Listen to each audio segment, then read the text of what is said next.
Testing. Are we live? Are we live? Are we live? Please let me know if we are live. Are we live? Are we live? So there's so much I need to check. So let me know if we are live. I just started the wrong thing. I'm trying to figure out how to combine my chats. Are we live? Are we live? If you see me, let me know if we are live. I won't be able to see you for a quick sec because I'm still figuring this out. Okay. There we go. Ah, shoot. Okay. Da, da, da, da, da.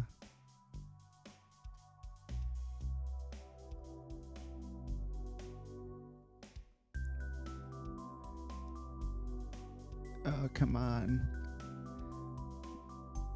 Okay. Okay. Hopefully that works now. Hopefully that works now. Okay. Okay. Does seem like we're live. Let me just check a couple of things.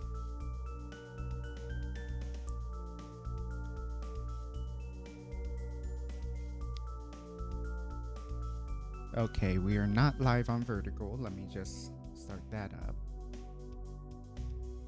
Testing, testing. Are we live? Are we live?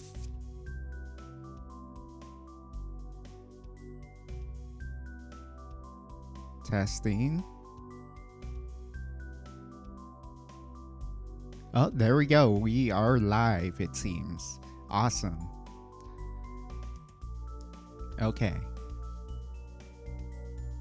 So the vertical is up. I'm trying something new here. I'm trying vertical streaming and I'm trying in horizontal streaming at the same time. So let me know how it looks. It looks whichever side you're on, and we'll see how it goes.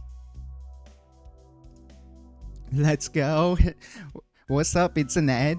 Ed, how are you doing? It's I was super nervous for this show, to be honest, but I'm happy to be here. I'm happy to do it. We have an excellent show prepared today. Once I can finally get chat to working properly.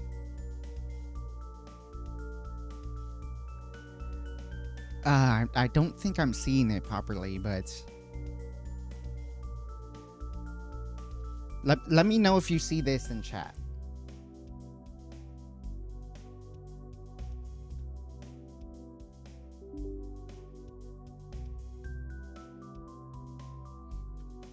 Okay. Okay, yeah. Okay, it does seem to be working. It does seem to be working. Okay, hello. So, I have an ambitious goal today. I will be trying to make every single drink in Valhalla.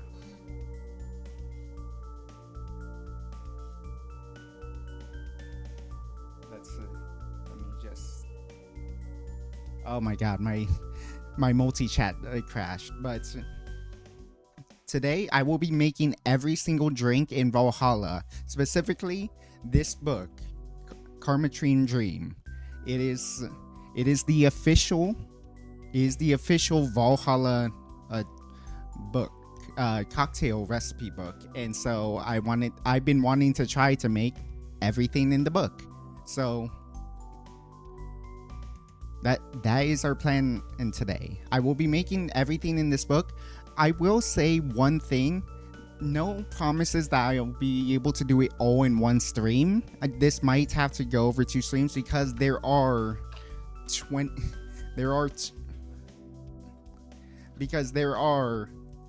24 cocktails in this book.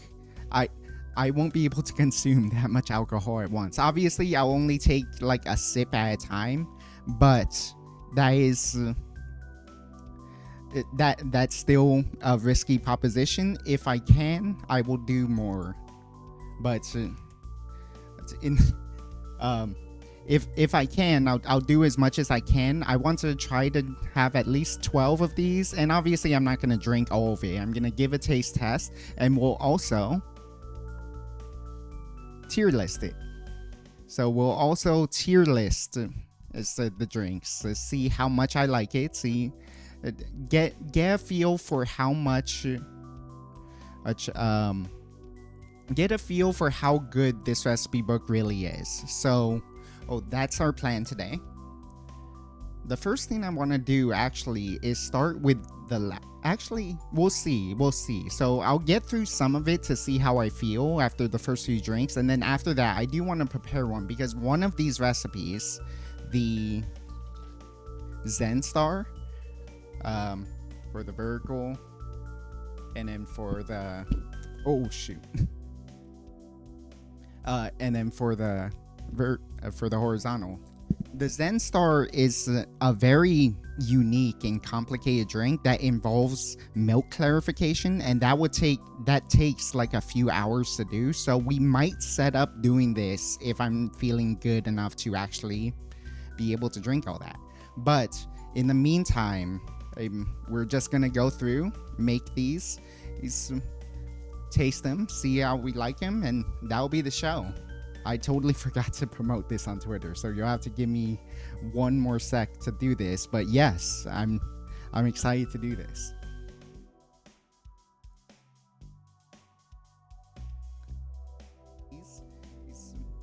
Oh shit. Okay. There we go. Okay.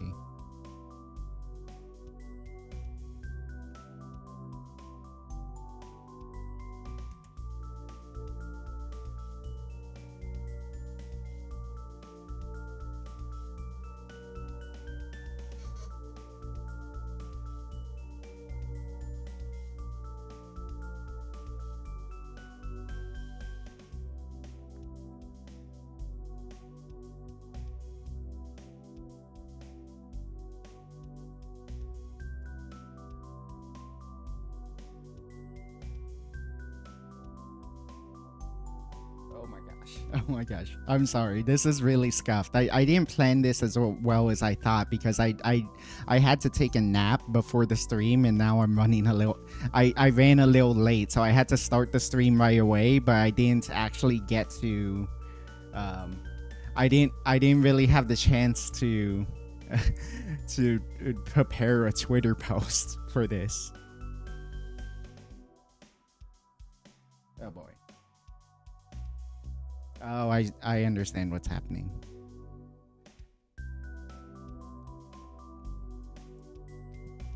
Okay.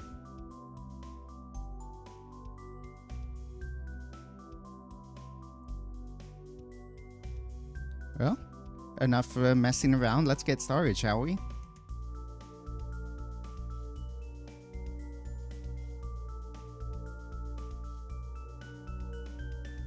Oh gosh. Okay. So the first drink on the docket is going to be, oh gosh, the Bad Touch. So 1 ounce of gin, 1 ounce of Pernod, splash of curacao, simple syrup, lime juice, orange juice, and tonic water. Okay. I had to I had been collecting ingredients for this for a long while to be able to do this. So for the gin, we'll have Tanqueray, London Dry. They mentioned somewhere in the description that is a London Dry gin that they're going for. So London Dry will do. Pernod. Now, I have a story to tell with the Pernod. Give me 1 sec to find it.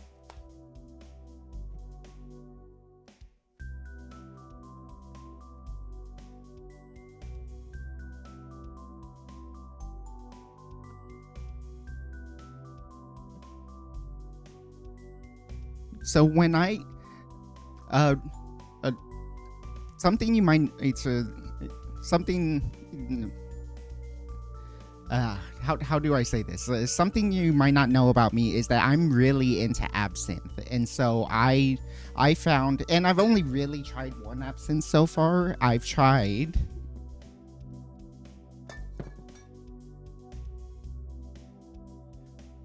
Saint George's absinthe. Very good absinthe. Has like a lot of different botanicals and herbs and whatnot in it. It's really good. It's an absolutely deep and complex absinthe. It's accessible for relatively for absinthe, but it's still absinthe. It can still kick your ass. But in order to be authentic, I wanted to find Pernod. Now, Pernod is technically not in absinthe. Is a pastis. It is absinthe-like, but the thing is about Pernod is that Pernod actually does have an absinthe. They made absinthe before absinthe was banned, and once absinthe was unbanned, once it was legal to start making the absinthe again, they brought back the recipe. So I do enjoy some of the Pernod. I'm not 100% sure whether or not I should use the actual absinthe or if I should use the Pernod. This is a lot easier to find, and you'll find that with a lot of these recipes is that they use something that's easier to find as opposed to the real thing. And we'll get to that when we notice that they use ginger ale instead of ginger beer. But for the sake of authenticity, I will do with the as they instruct with the pastis instead of the absinthe. But they do mention in the book that they wanted an absinthe-y flavor, so that's why I got both, and maybe we can try this with actual absinthe.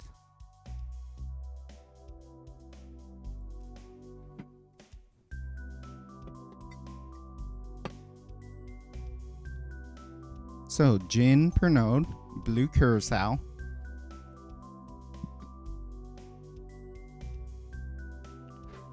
a pretty straightforward colorant.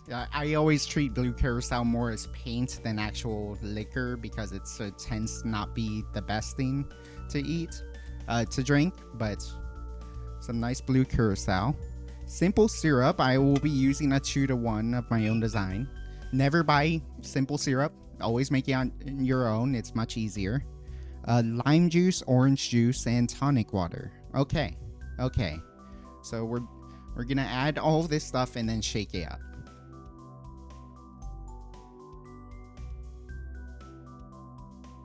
Set this aside. Okay.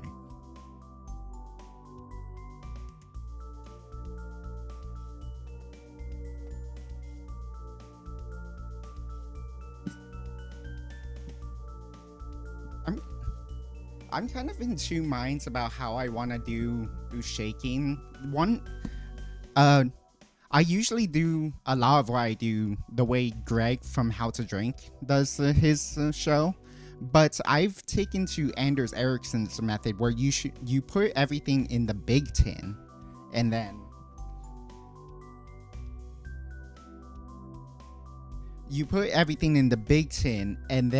put all of your ingredients into the small tin.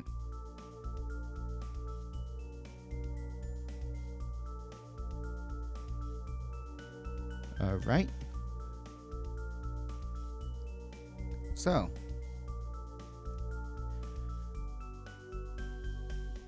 let's do this. It does it in order with the spirits first and then the other stuff second, but let's actually do... Let's do it from the cheap ingredients first. So you should always do your ingredients from cheap to expensive. So I'm gonna go...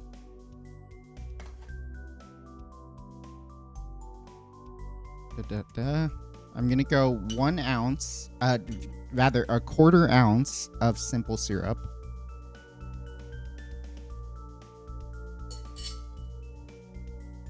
Once again, a 2-to-1 simple syrup in my case. I think you should always make a 2-to-1 simple syrup because it will be shelf stable. You don't ever need to refrigerate it. 1/2 ounce of Pernod. Now, I'm familiar with absinthe. I don't actually know what Pernod necessarily tastes like. If it's similar to absinthe, it will still probably be quite good.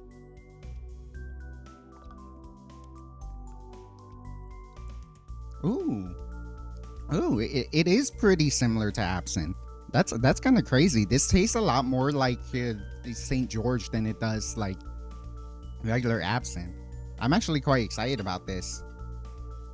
1 ounce of this. 1 ounce, right? Half an ounce of Pernod. Anise is a very strong flavor, so anytime you have a pastis or indeed an absinthe, you should try to watch it. You should try to put as little as possible. A splash of blue curacao. Usually a splash means one of these, so you would put your thumb over the hole and then just let a little bits of drip out into there. With that little, it really shouldn't affect the color, but we'll see. 1 ounce of gin.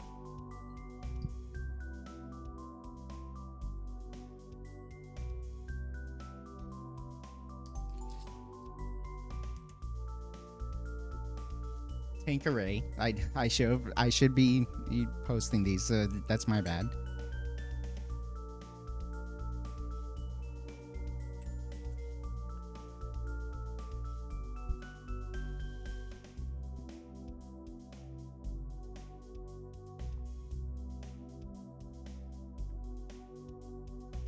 And then lime juice and orange juice. I need to slice a lime.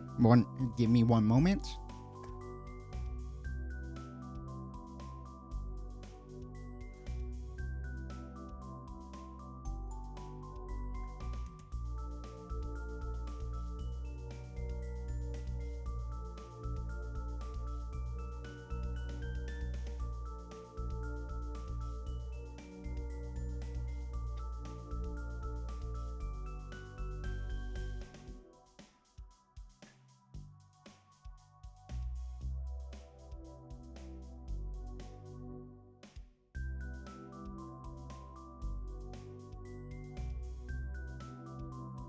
Now, another thing I should know is that I don't typically measure out my limes.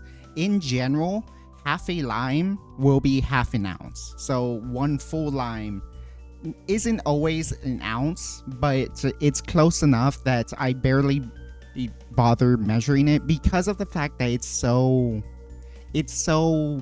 the limes are different every time. And sometimes if you only get, let's say, 3/4 of an ounce of lime juice, that tends to be good enough to get the lime flavor you want. And also it sucks to like slice up another lime to get that 10% of the lime out, and then you have a partially spent an extra half ounce of lime that you can't really use. So I shortcut it and I just say it, instead of however much, like instead of 1 ounce of lime, if it calls for 1 ounce, I just do the full ounce.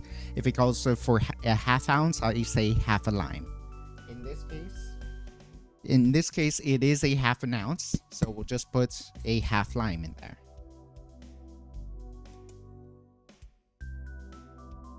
Just squeeze a half ounce. We can set that aside for later because we will be using more limes. Actually,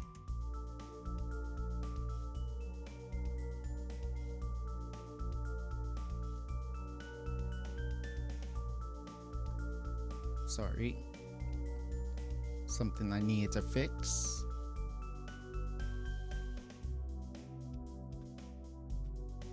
Okay.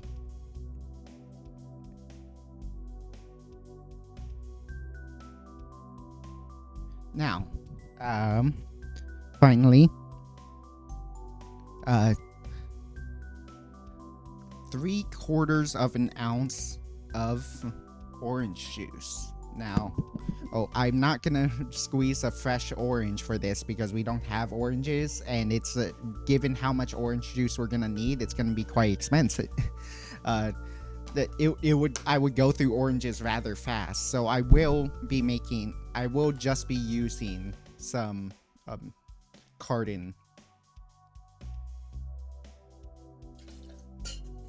orange juice. Using bottled stuff is fine. Like if you have the squeezed bottle of limes, if you have like packaged orange juice, you tend to make pretty good cocktails anyways. However, it's not going to be quite, there is a certain freshness to fresh fruit that does impart itself into the cocktail that makes it better. And so you typically want to use those fresh ingredients, but ultimately, if you're just craving a good drink that works, use what you have. If you like what's in your glass, you did it right, is what I always say. So I just need to grab some ice for the short tin, and then we'll shake this up.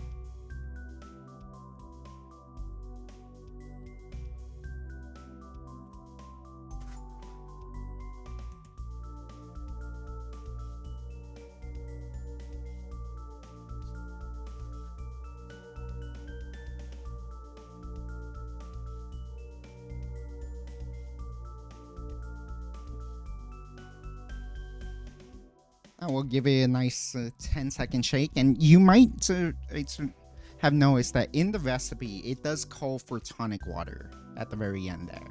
See tonic water on the bottom. For reasons that should be obvious, do not put anything bubbly inside your shaker and shake with it. It will explode in your hand. It's gonna be a mess. It's not a pleasant thing. So anything bubbly, do not put in your shaker. Anything that involves anything bubbly, do not.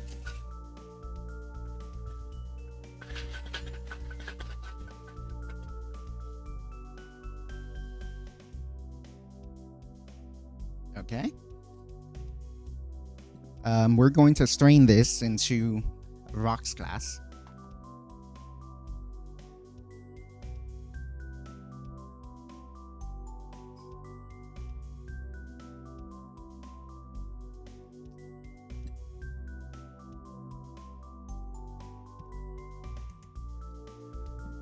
Okay.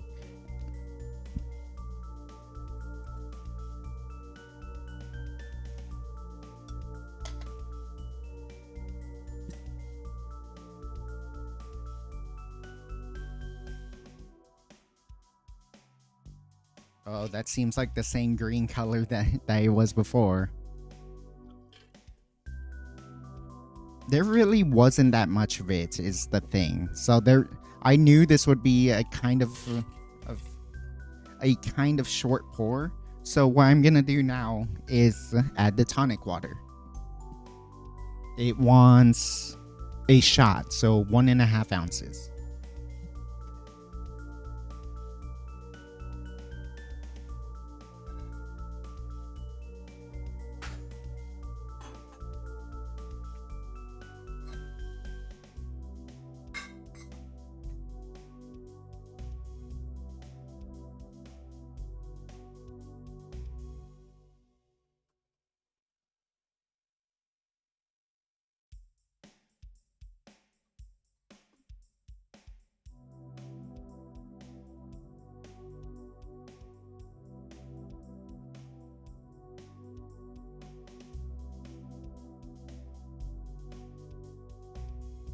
Generally, for a lot of mixers, you would want to, I would say Fever Tree is a pretty good brand for mixers. Their ginger beer tends to have their ginger beer has real ginger. Their tonic water is like everything they make. Their whole brand is that they are designed to be mixed with cocktails. So Fever Tree is often a good one. If you have another preferred brand of tonic water, use that. But in general, Fever Tree will never do you wrong. So let's give this a nice topping of tonic water. that's still a little bit of a not great wash line. So let's. I think this could do with a rock of ice.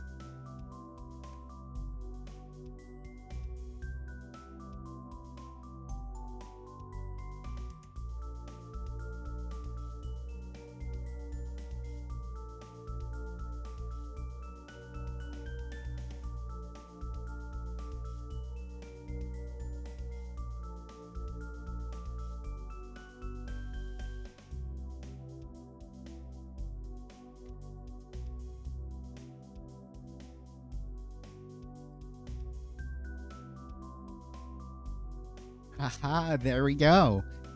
Bad touch. Let's see how we did. Looks pretty similar. It's got the similar sort of glow to it. I think the lighting in my room is a little bit not great, but it does seem to have a similar color to what we were going for, so that's good. That's real good. And let's give it a taste. See how we want to rank this.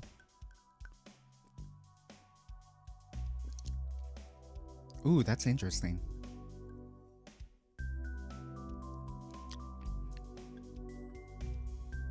So it leads off with the orange and that tonic water, that like quinine taste.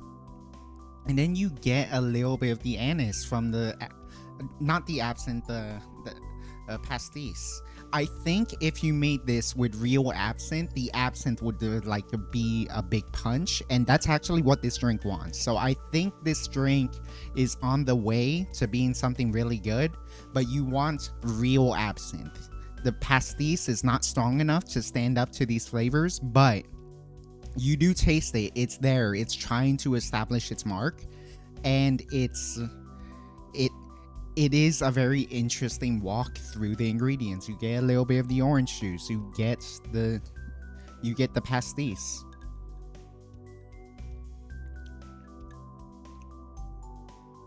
Yeah, and then you get like a whiff of the floral notes from the gin, as like I always think about drinks as like you're walking through the flavors.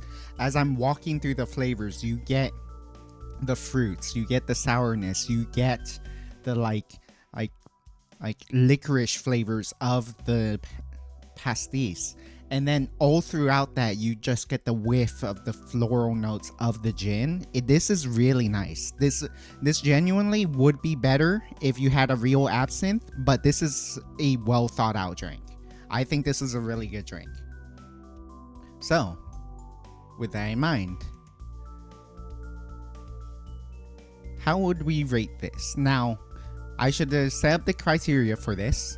I think that if it's an S tier drink, if it's something I would go back to often. It is quite simply a good drink. It is quite simply, it would be something in my rotation. It would be something that's like, oh man, I could use a drink right now. I would think about the bad touch. An A tier drink would be an actively good drink and a very well-crafted cocktail. Maybe not something I always go to, but I know it tastes good. I know it's a pretty good drink. B tier would be a pretty good drink. I can see what it's going for. It's definitely doing something good. It's definitely well-crafted, but it's not necessarily the best. A C tier drink is going to be not my favorite, but I know it could be someone's favorite. So it's a cocktail that like definitely passes. It definitely was crafted well. There's a good idea, but it doesn't hit for me. It might hit for you, but I'm not very impressed with the flavor personally. And then a D tier, I would say I don't expect any F tiers. If there is, we'll add it.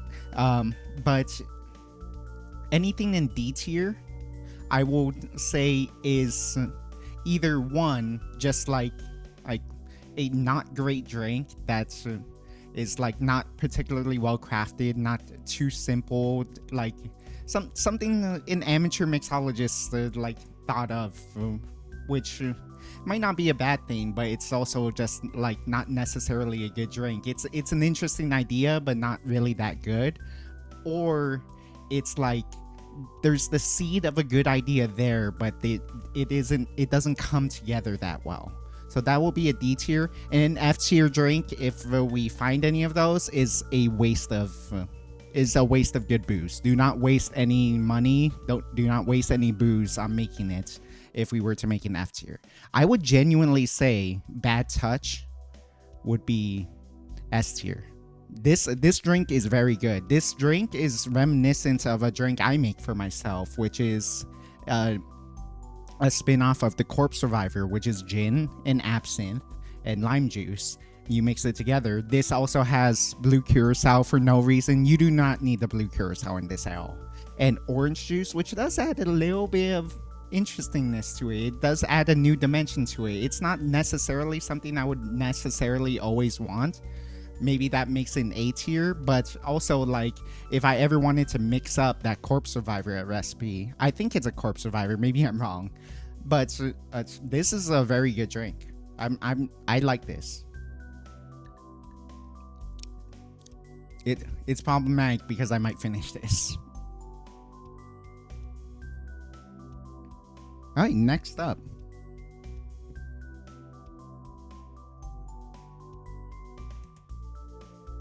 Oops, wrong one.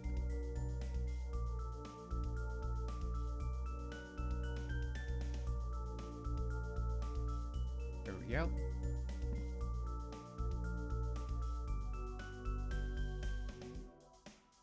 Hello to you, very reflective cup you got there. Well, maybe that was the mixer. I don't know. Yeah. The shaker tins are they're for shaking and mixing. How are you doing, T? Sorry I didn't see your chat message. I'm using a new chat system. Apparently it's not working because I didn't see your chat until now. Let me just try something else because apparently this is not working properly. They're for shaking and mixing. Okay. Sorry about that. If I've missed anyone in the vertical stream too, I apologize. I did not mean to do that. I just am using a new system and it doesn't appear to be working right now. So I'll get on that in a second. So let me just try to fix my chat so I can read everything. I'm doing well, but one of my eyes is really itchy and bugging me. Oh no. Hopefully you can take care of that. Try washing it out. That would probably help you a lot.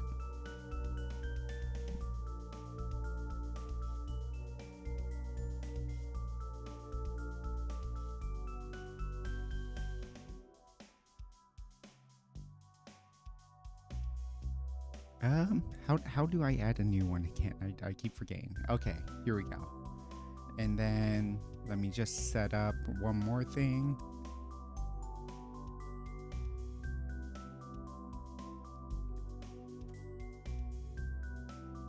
I truly apologize for all this stuff. I really wanted to make this work, but it doesn't seem to be working the way I intended.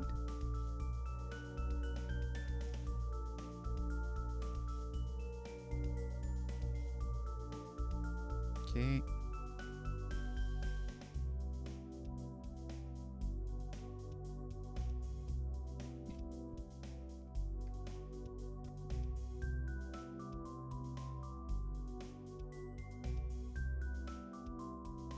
Does that work? That does not seem to work.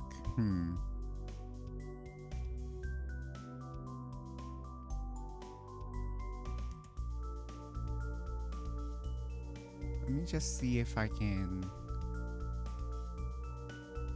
Oh boy.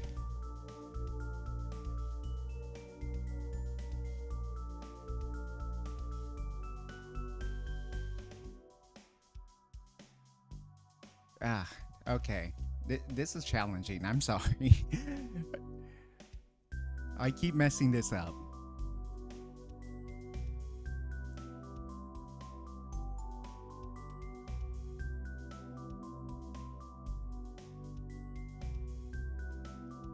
Oh, okay, okay, sweet. Okay.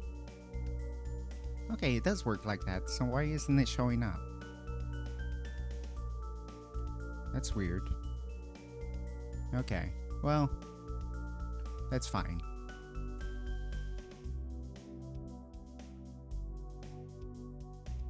Regardless. Now I can see chat. So that's the important part. That's the important part. Now I can see chat. Okay, so the next drink we're gonna do is beer. Now, okay, beer.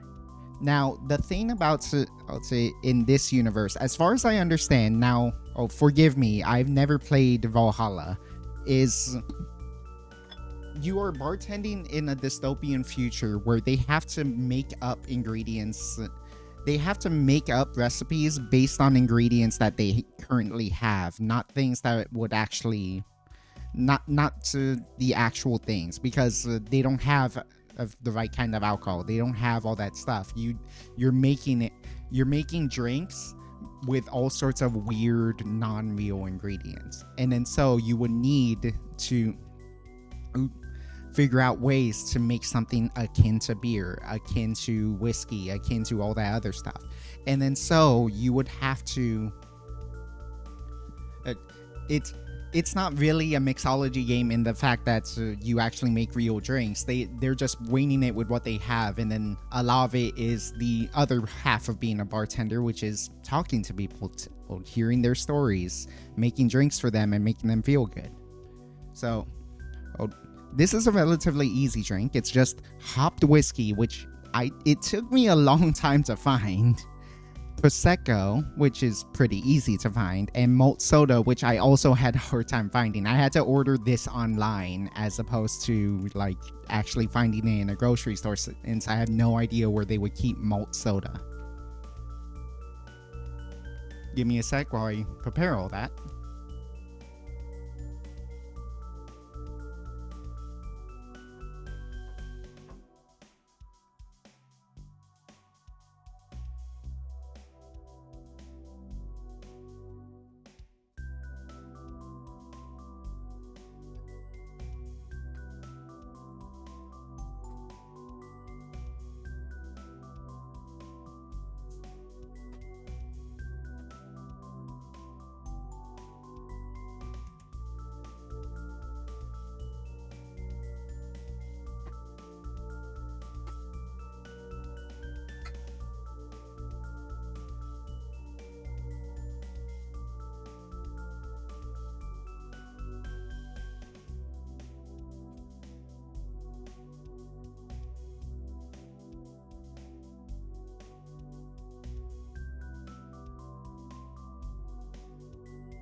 Chemicals that induce the effects of alcohol or something, probably something like that. I know there have been people begging me to play Valhalla, so I really should play it at some point to figure it out. I am curious to see what it is. The thing is, I'm a mixologist, I'm not a bartender.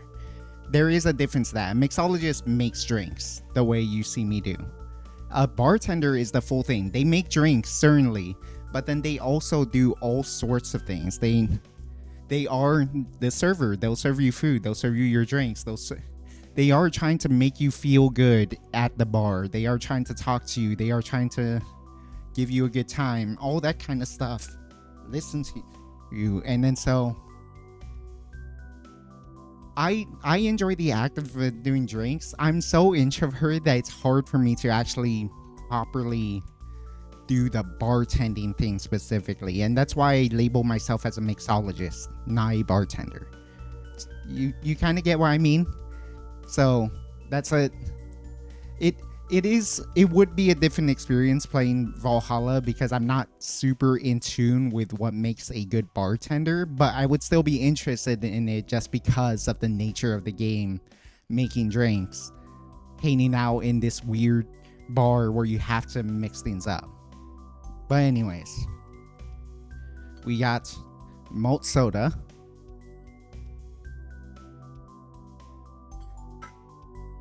We have Prosecco.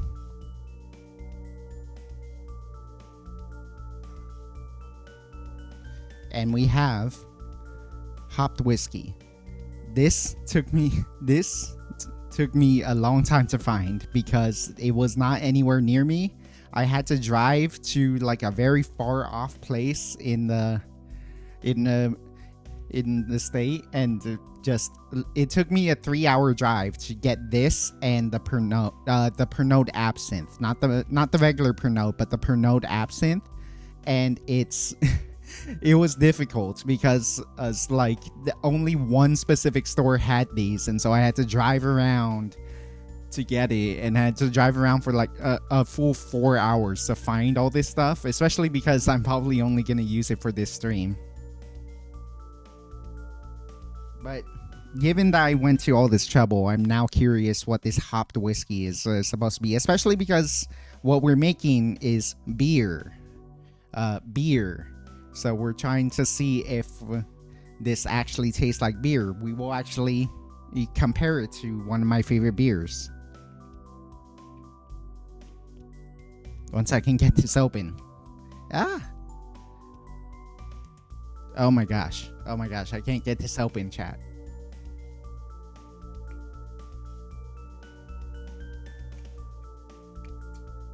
Okay, I'm gonna grab some scissors. This is embarrassing, but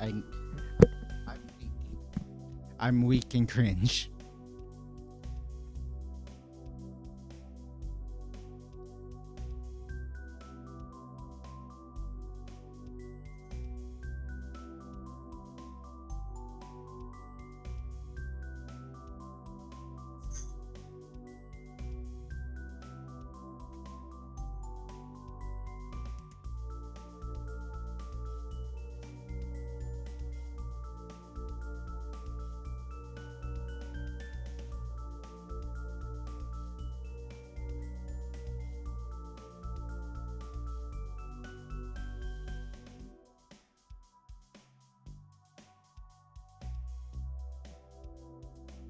Not cringe. I appreciate you, T. I appreciate you for saying that. I feel cringe not being able to do that. Because that just I couldn't get my fingers under it. You ever like I did have relatively long nails, but sometimes it feels like it's not like it. I cut my nails and immediately you find something that doesn't work. So that was a little bit embarrassing for me. That I just couldn't get under the thing. I've been having too many D&D character ideas and not enough places to use them. Oh, I feel ya. Like you have so many ideas but you can only commit to one. It's a struggle. Let me just try this because I am curious what this tastes like, especially if this is supposed to taste like beer.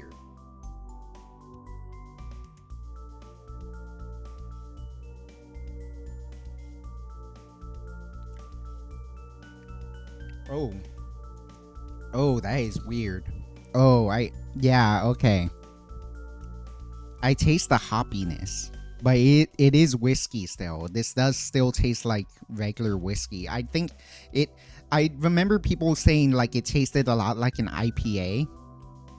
It's a little bit like that. It's like the weird halfway point between an IPA and whiskey, and that's weird. I'm not sure I like it weird too.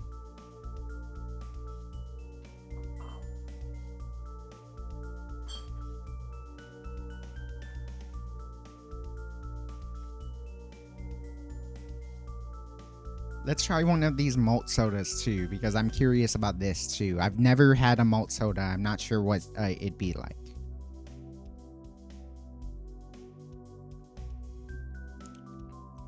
Oh, that's bizarre. What does that taste like to me? What does this taste like?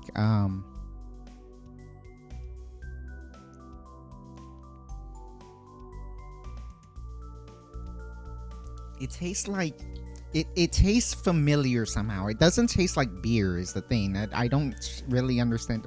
Oh yeah, it tastes like a weird sort of bread product. I guess that is what malt is. It's like it sort of tastes like slightly sweet, slightly weird bread.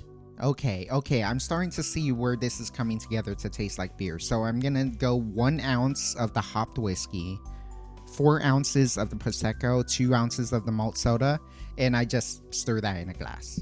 That should be easy enough. Give me 1 sec.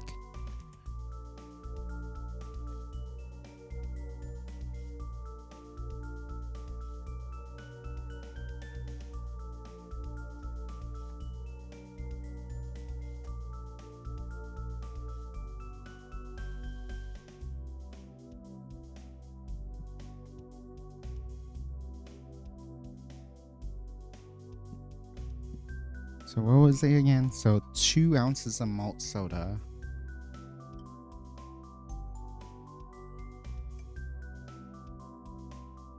Ooh, that's bubbling weird. This is going to taste like the weirdest beer I've ever had, but I do think it's gonna taste like beer. Somehow cutting your nails just makes you incapable of opening something for no actual reason. It's crazy. Yeah, I feel it. 1 ounce of our hopped whiskey. The thing with beer is that it does taste like hops and malt. So I am pretty sure this is gonna taste like beer. It's just gonna taste very bizarre.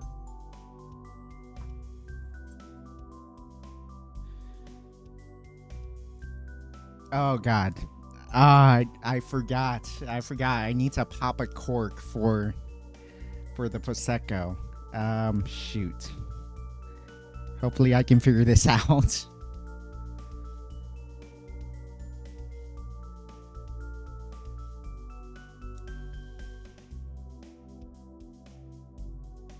Okay.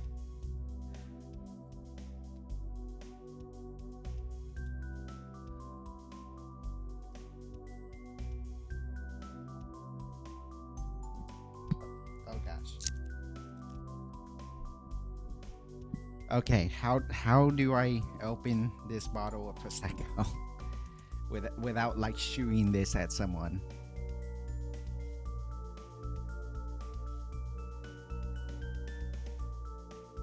Namely myself. Okay. Okay, it does look like it's gonna be like a thing I can just pop. Okay, thankfully it's. Oh, oh my god! Oh my god! They almost shot the cork at me. That was so scary. Oh god! Oh god! 4 ounces of Prosecco that tried to kill me. He almost boom headshotted me. Oh my gosh. Okay.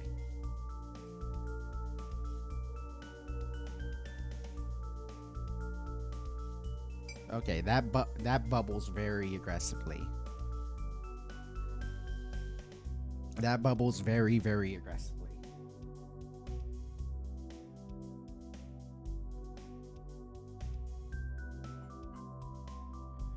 Okay. Stir to combine. We could add ice to this, but I've never drank a beer with ice in it. I just serve it ice cold, so. Just gently stir it because it's very bubbly and very volatile. Let's have a cold one with a nice cold beer.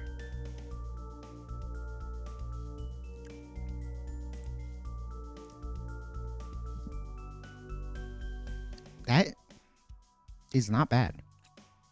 Huh.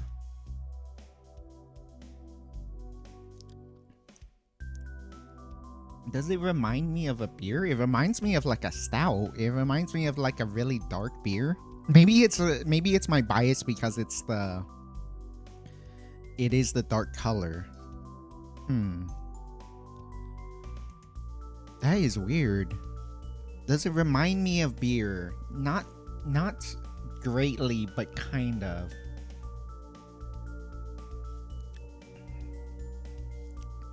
It like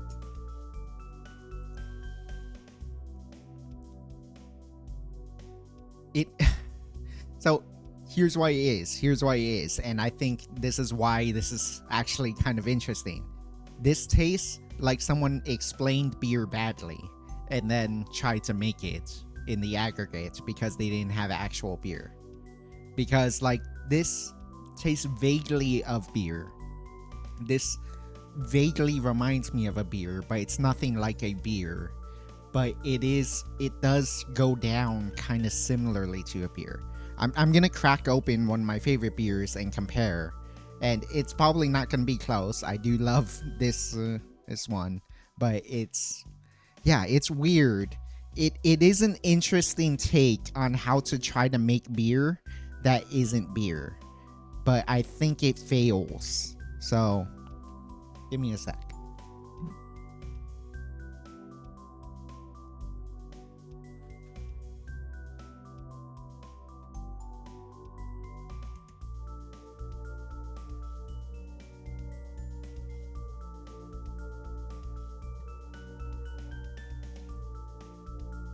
So this is my favorite beer, Blue Moon.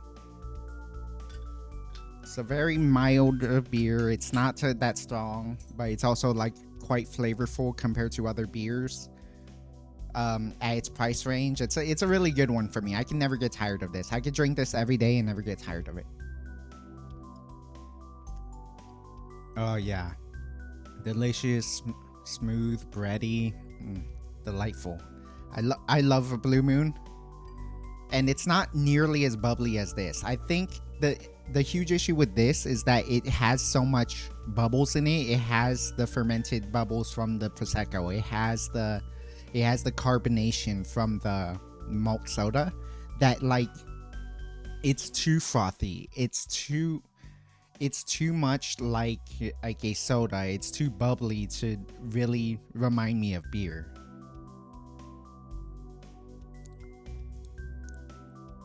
Because some of the flavor compounds are thoughtfully managed to try to make this into beer, but it's just not beer. So it fails, but it's honestly not. It is a very interesting attempt. I will give it that.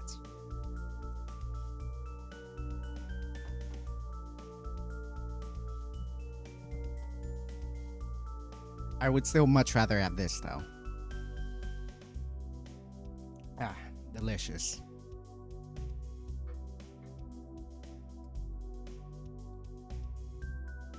In terms of the rating,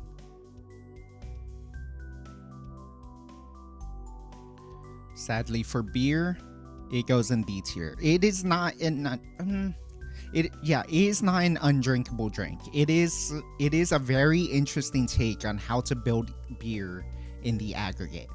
And so I do think it's worth trying just for the novelty, but also like it definitely needs work to actually represent beer, but it is cool that someone actually tried to do that.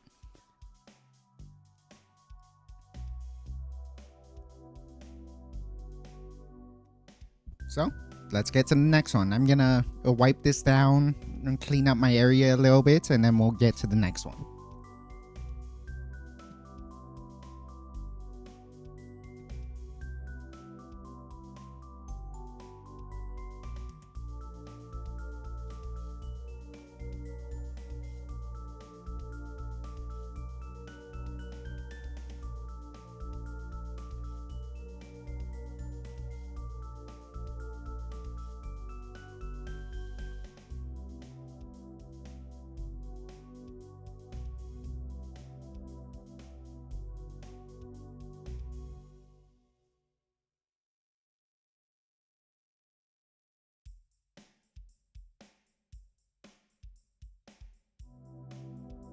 This is a strange product too. I kind of like this though. I like the idea of like a bread soda, and this is what this is. It's a bread soda. Weirdly. Oh wait, I'm still on the tier list.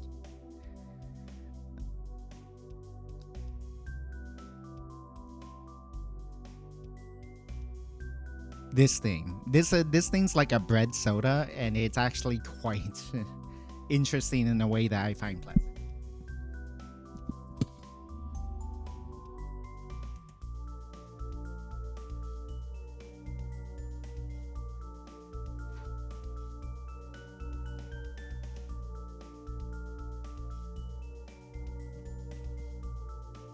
Next drink.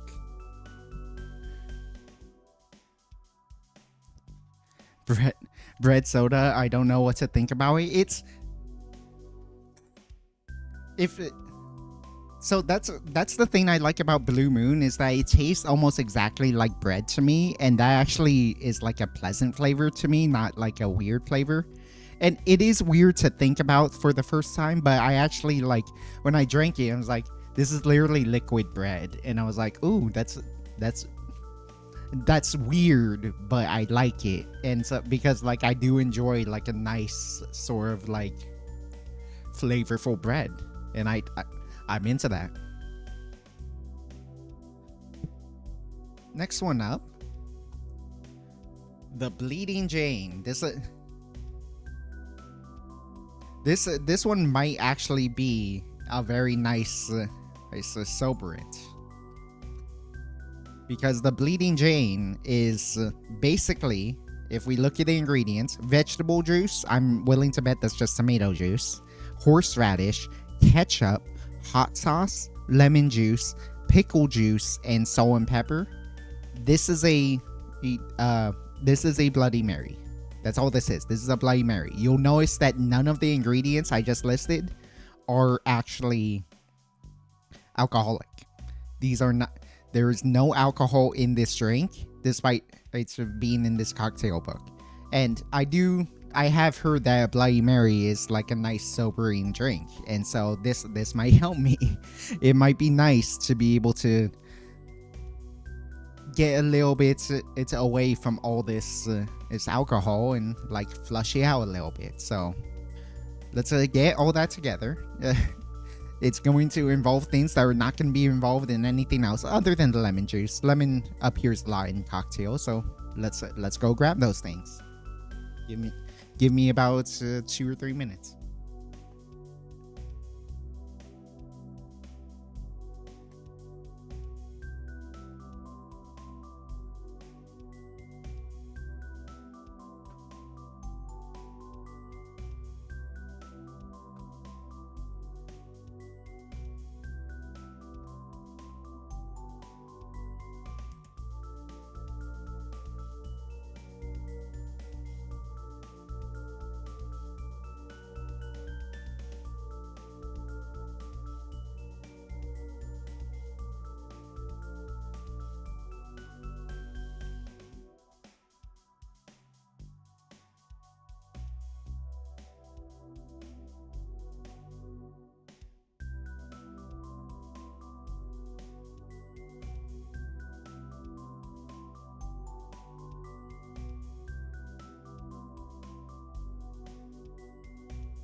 Okay, so we have vegetable juice. aka we're gonna use tomato juice.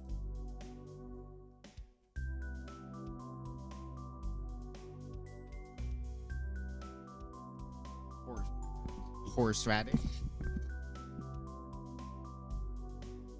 Horseradish.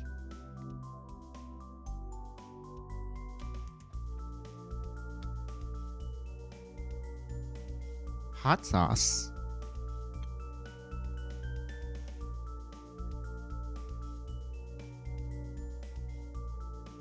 Lemon juice, which I'll explain why I'm using the squeeze bottle in a second.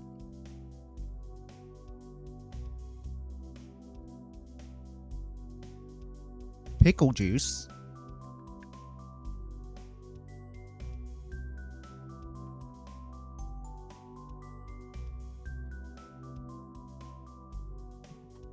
And finally, alas, we do not have pepper, but we do have salt.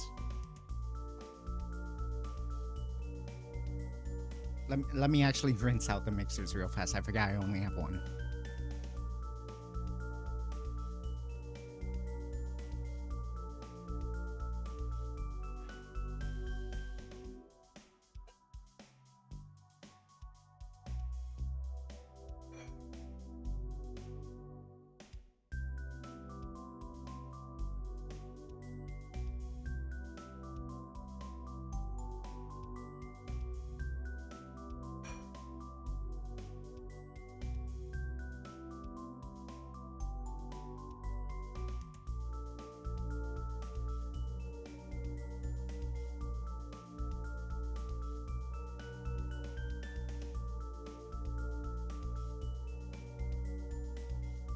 So, this only calls for a teaspoon of lemon juice. So therefore, I did want to actually save on that and actually only use a little. Given that we're only using a little bit, I don't feel like slicing a lemon and then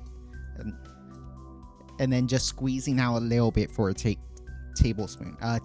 So we're just gonna use this, and a teaspoon is roughly a bar spoon, so we can use a bar spoon for that kind of measurement.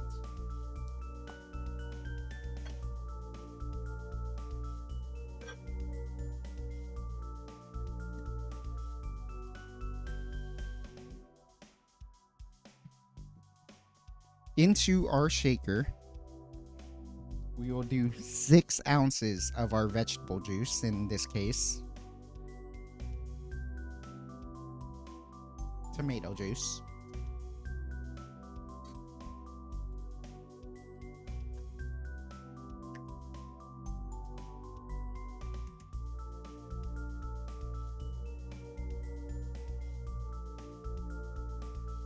Two, 4,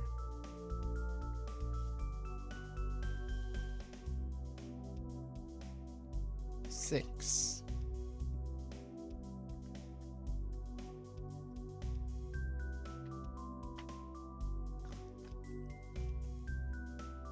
Next up, half a teaspoon of horseradish.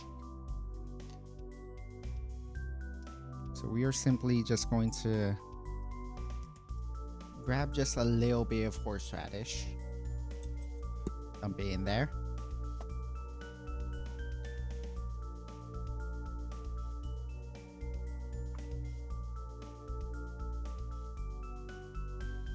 One teaspoon of ketchup.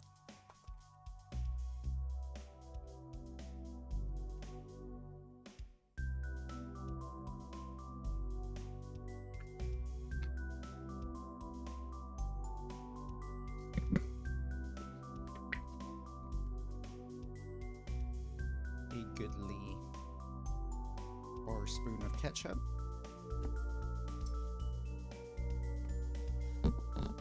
This sounds weird, and trust me, it is weird. And to be honest, I've never had a Bloody Mary before, but apparently they're quite pleasant. So we'll see. Maybe they've been fucking with me all this time, but I have heard that Bloody Marys are actually quite pleasant. Some hot sauce. I believe it's usually Tabasco. Just a nice dash. Whenever something calls for a dash, it's one of these. So you just that's a dash. That is a dash. Whenever there's something asked for a dash, it's just like a little hit of it.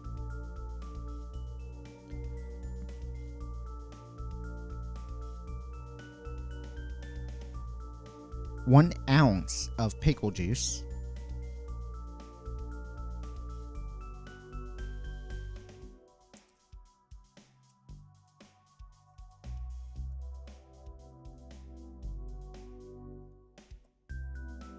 Oh god, it dripped on me.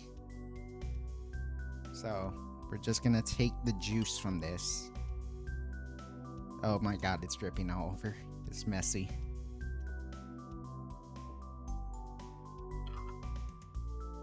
Oh boy. Alright, I'm gonna have a lot to explain to my family later.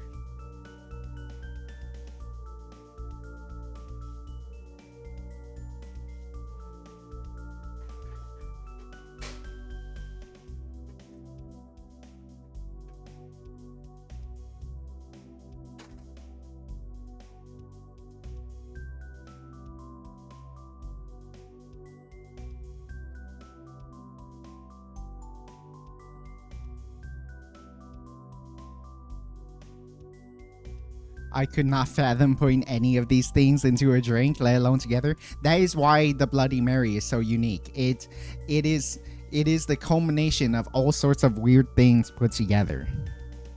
And finally, some salt and pepper. We only have salt, but let's just do like a nice squeeze of salt. There we go. One sec while I grab some ice.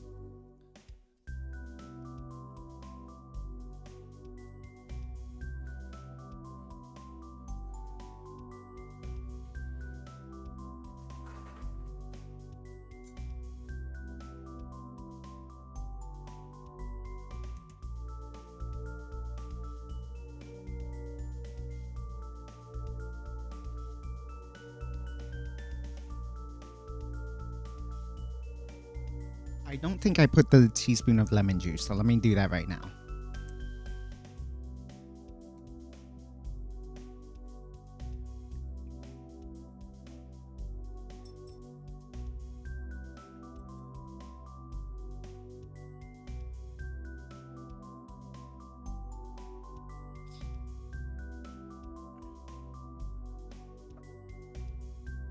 So, as far as I understand, you are not supposed to shake this drink. You are supposed to roll it because it will freeze. Like the tomato juice will freeze. So all we're gonna do is pour into there, then pour back, then pour back.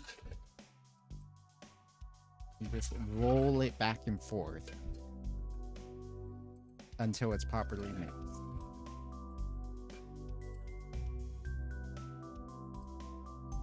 Do one more roll back and forth.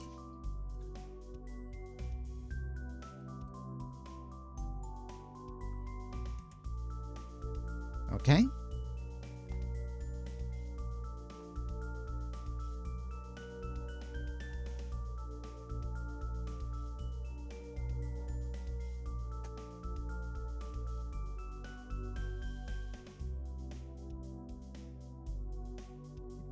We saw how tall it was getting, so I think a tall glass is justified here. Just open pour that. That's probably not gonna fit even. And let's see. Hopefully I did this right. This is supposed to be a Bloody Mary, but usually it's thicker, so I'm not sure what this is supposed to be.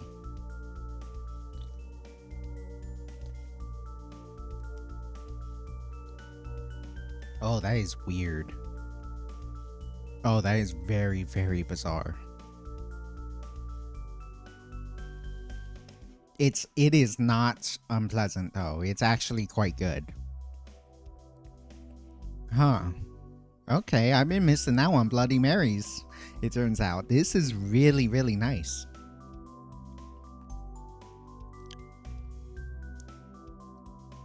Yeah, you get a lot of the sweetness from it, but then like everything else in it. The salt, it will benefit from some pepper. We put a tiny bit of horseradish in this, and yet it's still like very strongly present in this. This is, yeah, this is quite good actually. There is a hint of sourness from the lemon. Like you can taste the pickle juice, but it's like it melts with the tomato. Well, it's what this is like drinking a hamburger is what it reminds me of. This feels like I'm drinking a hamburger, which much like the bread soda thing sounds bizarre, but it's actually quite good. I really like this actually. Now, will I go out of my way to make this? Probably not. If we were gonna tier list this, like, first of all, this is a bunch of weird ingredients. Second of all, like, it's not necessarily something I would love, so yeah, I'm thinking it's C tier. This is not my favorite drink at all. Like, it's very interesting, and I can see why it's good, and like I know what it is. It's a Bloody Mary, which is an established drink that people quite like. It's not necessarily the drink for me. I don't think I would ever do this, especially because you can add vodka to this, so you can get drunk off this, and it's like, it is a very unique flavor, a good unique flavor, and it is a very unique way to have a cocktail. I just don't think, like, I tend to like a traditional cocktail more than I like a mishmash of like random juices, which a lot of vodka drinks are, in my opinion. Like we'll get to this in a future video. I wanted to do a video about like, oh, can you taste the difference between different whiskeys, between different rums, between different vodkas? I think vodka definitely like I think with vodka, it is a different experience. It isn't a different experience every time you drink vodka. And so like my problem with a lot of vodka based cocktails is just it's a mix of different juices that gets you drunk because of the vodka. And like, sure, you've made a nice smoothie of different juices that tastes good, but like there's nothing interesting about the spirit you added to it, because all you did was turn it into fruit juice that turns you drunk, not add another dimension with an interesting and complex spirit. And so that's how I feel about this. It is a interesting and well thought out mix of all these ingredients that you never, like you said, T, that you would never think to put together in a drink. But it's like, in terms of the kind of cocktails I like, this isn't for me, but I can acknowledge that it's good. It is sobering too. It is a nice break from all the other stuff that we're gonna drink today.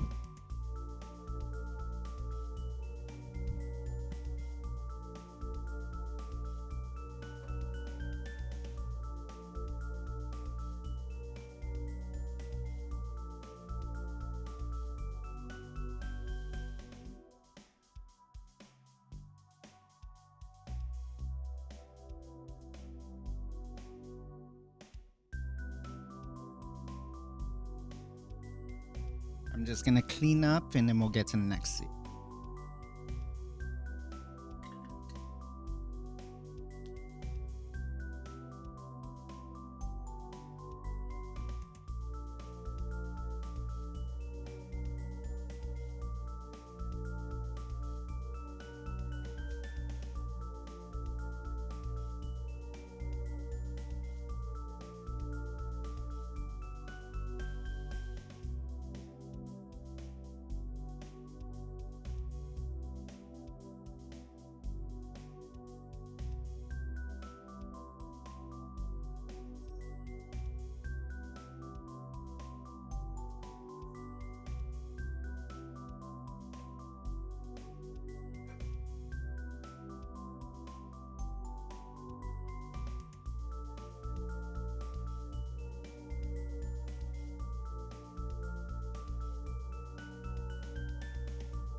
Okay.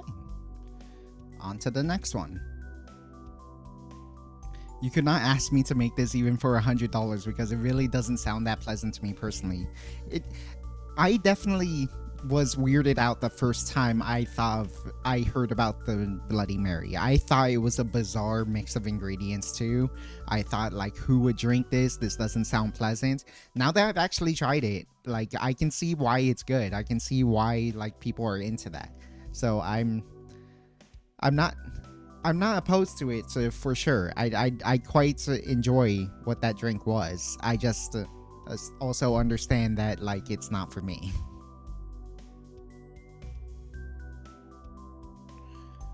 I just need to check something real fast, given what's happening. Okay.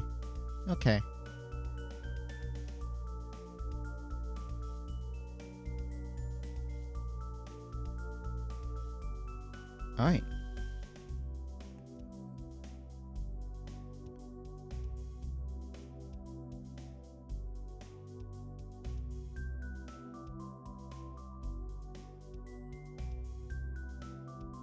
I just need to fix something real fast because I just realized something was wrong with one of them.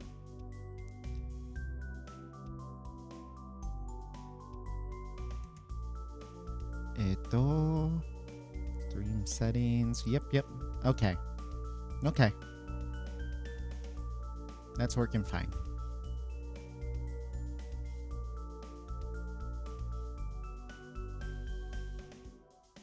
Yeah, it's definitely not for everyone though. It is a strange drink and it's not it is atypical in every way, so yeah. Next one, the Bloom Light. Oh yeah, this one was gonna be weird to me. So, that's what it's gonna look like, roughly. Is going to be cinnamon whiskey, rum chata, and malt soda. So we're going back to this, and we're also gonna get some rum chata and the cinnamon whiskey, which are like, I know like people drink this sort of stuff at parties. I'm personally not a fan of these things. So let's see.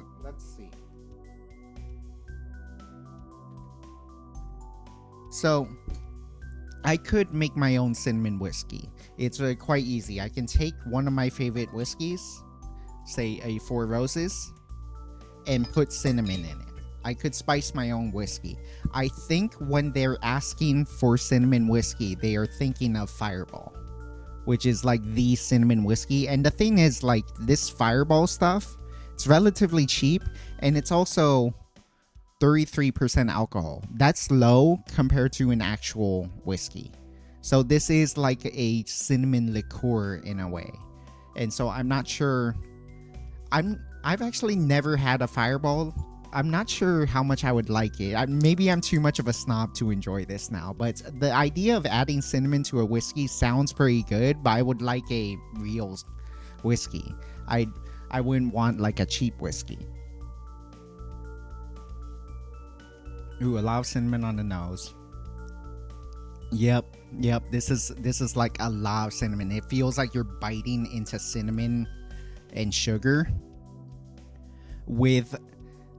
It is very cinnamony. It is very spicy. It's also just not very good. It's not particularly tasty. Like, you taste the hint of like some kind of whiskey, but it's like a really cheap and like flat whiskey that doesn't have a lot of flavor. It's very one note. It's just like I punch you in the face with cinnamon is what this is.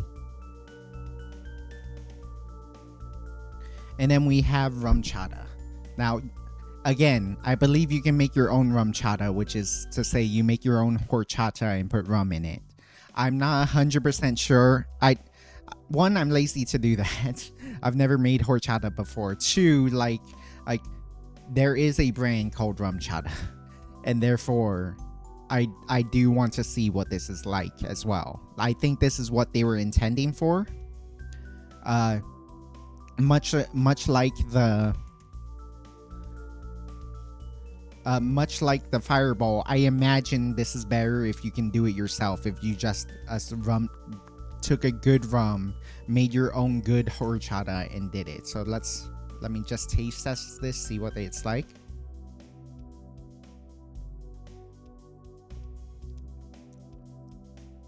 Oh, that's weird. It's like weirdly creamy. It's like, it kind of tastes like, it tastes like weird cereal milk that like, yeah, it tastes like weirdly spiced. Yeah, they definitely used a rum, like a spiced rum in this, because it tastes like a, like, it does taste like Cinnamon Toast Crunch cereal milk. So you ate your Cinnamon Toast Crunch and like what's left is the cereal milk, but then you left it to sit for a while. And then so it's like a little bit weird. It does have like a bit of like rum sort of like funkiness, we call it, of just like, it does have like a weird turn of like a pleasant rum flavor, except that that's it. There isn't like any sort of deep complexity to it. There isn't like that walk I talk about. It is just like cereal milk, rum, and that's it. I can see why people like these things. I'm not gonna hate too much. I can see why people like these things. I'm just not really convinced that it's that good. I can see how these are gonna be good together too, is the thing. It's just not gonna be like a drink that will blow me away.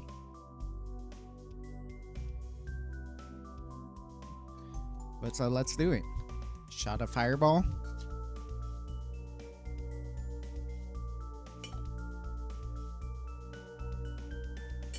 Oh my god, I spilled it so much. Okay, you know what? Shot of fireball.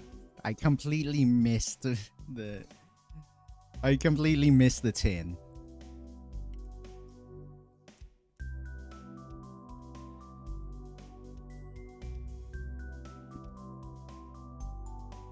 Shot of rum chata.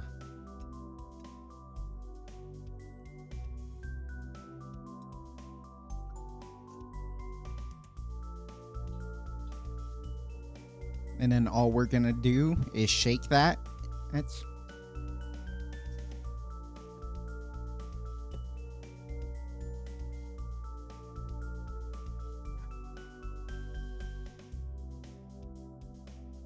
shake. Yeah, okay, we're gonna shake this. Gonna grab some ice.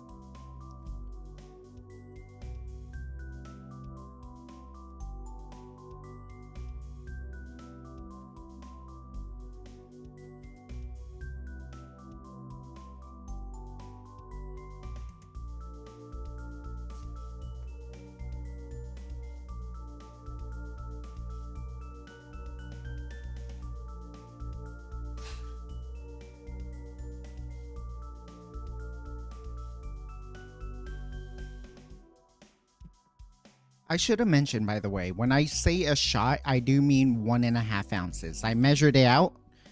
At the very least, my shot glasses are 1.5 ounces. So whenever I say a shot, I mean 1.5 ounces. I would say like a full pour is 2 ounces, but like a lot of these recipes, especially if you were to get them at, say, a restaurant where they're going through they're pouring to a margin, like they'll cheap out on 5 on you. The max on this is only 1.5, whereas most other jiggers go up to 2. And then so 2 is usually a full pour, but then and 1.5 is what most people understand to be a shot, and that's still useful. Sometimes you don't always want that, and that's why I got this one, is because like it is useful to have more gradients. It's a little less of everything to like be able to correct things. So give this a good shake.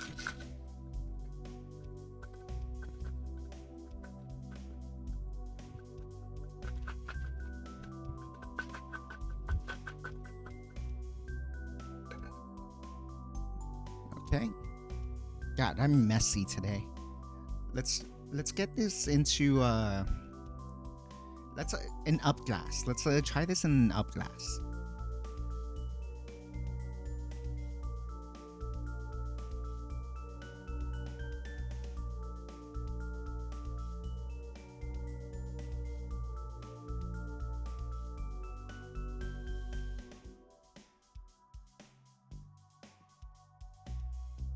This is a much fancier glass than probably this drink deserves, but it's also, oh, probably appropriate for the amounts we put in there.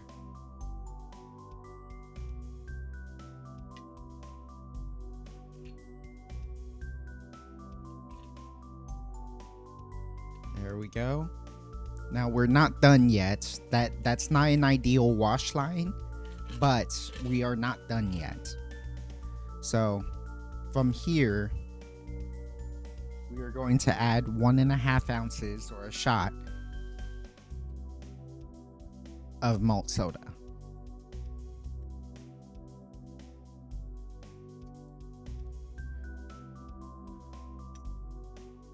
And hopefully this gives us the color that the picture gave us.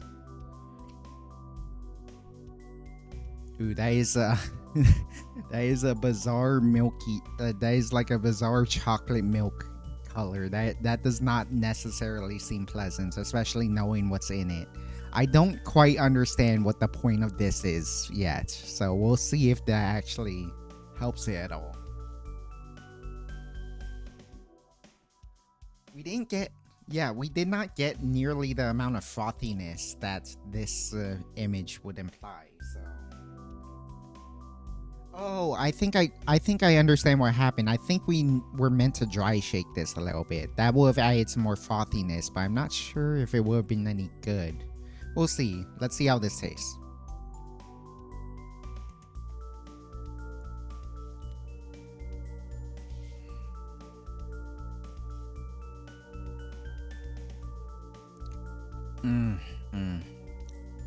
No, that's bad.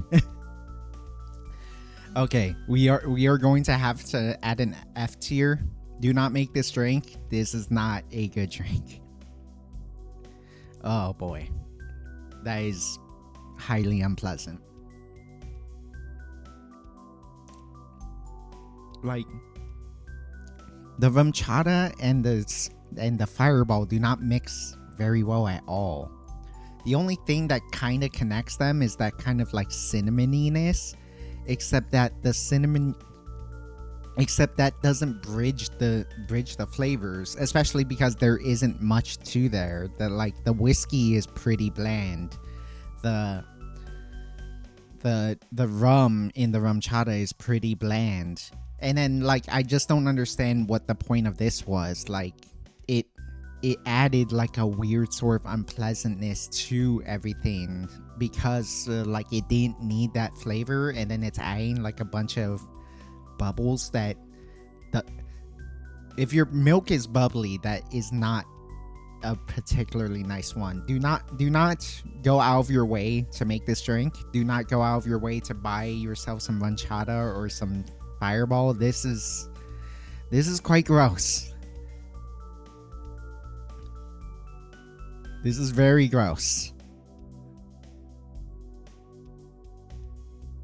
We are going to have to make an F tier, and then we are putting it in the F tier.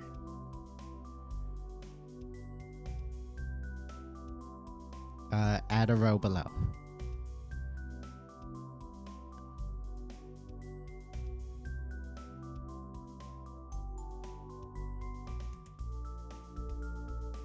Oh shoot, I ended up making like 3 because I didn't understand how this works. Delete row, delete row.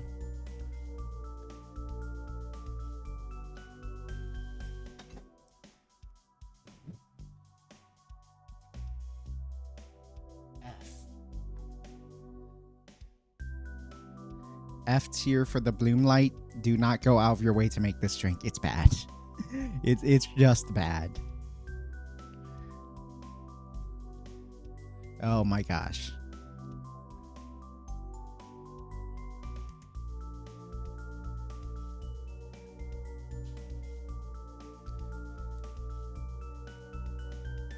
That was unpleasant. Yikes moment, definitely a yikes. This was not good at all.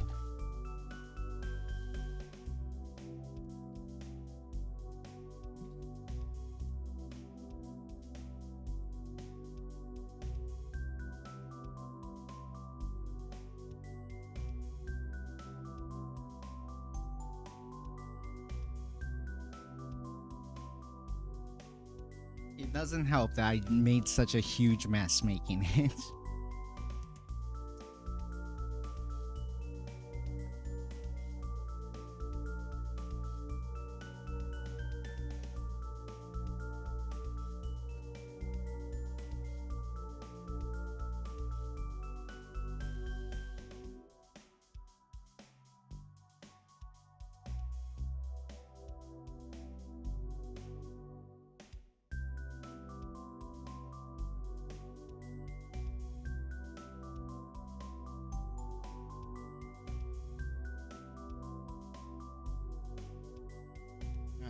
Alright, let me check what the next one is. If it's another shake and drink, I want to get ahead of time on cleaning my shaking tins.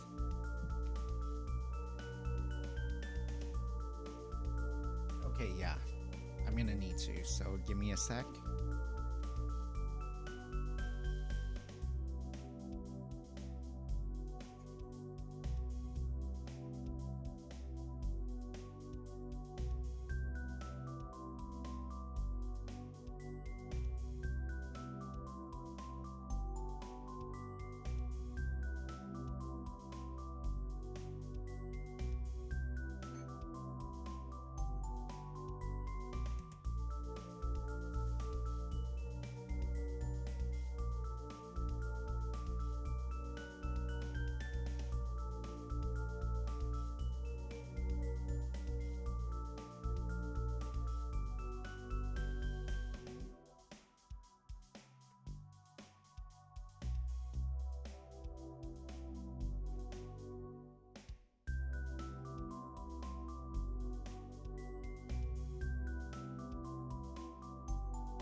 Okay, so not every drink's going to be a banger, and that's okay because like, like whenever you're making drinks, you're always experimenting. You're always trying weird stuff, especially if you're trying to go outside the realm of like established cocktails and you're trying to like come up with your own formula if you're not even going through a formula. And so it can be hard to really break the mold, as it were. A lot of cocktails are inherently following a mold. That is another thing I want to teach on a future YouTube video, is like the sour mold, the sour formula, the old-fashioned formula. There's lots of ways to build a drink that are almost always very good. The last word is the prime example of this. It's a one part sweet, one part sour, one part herbal, and one part spirit. If you do that as a drink, no matter what those four things are, it will be a good drink. So like if you do those four things, you will have a good drink, and it is a very easy formula to do. That's how you can invent a lot of things on your own. It is much harder to break the mold and then really try to do something offbeat. And so like, do note, I'm not going to talk badly about the people in this book for making a bad drink. It is perfectly fine to like try something new and fail. It is It is in fact encouraged because it is a very good teaching moment. Just now we know. Do not make the bloom light. That's what it's called, right? Yeah. The bloom light sucks. Yeah, do not make the bloom light. Blue fairy. Almost feels like something Pomu would make. So it's gonna be this really cool looking blue thing. It would probably be served on a rock, especially with these ingredients. Yeah, so 1 ounce of Pernod. I'm gonna try this with actual absinthe. 1 ounce of blue curacao, 1 ounce of lemon juice, and 2 ounces of water, weirdly. So they want us to like intentionally water it down. I can see the reason for that. Absinthe is a very strong flavor. You would want to like tone it down. So it's not an unreasonable thing to want to do that. So scare shaker ready. I'm gonna actually get my glass ready too.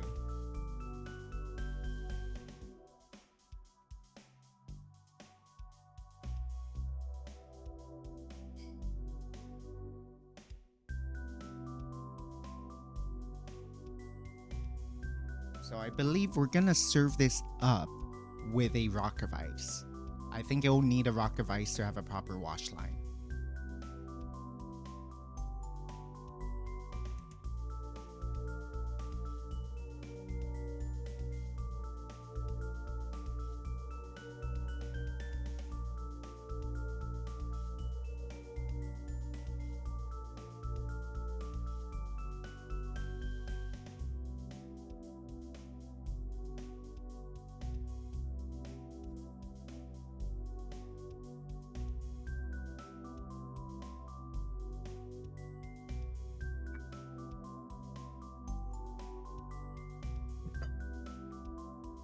Okay. So we have found out now that Pernod, the pastis. Where do I put it down? Oh, here it is. We have learned that Pernod the pastis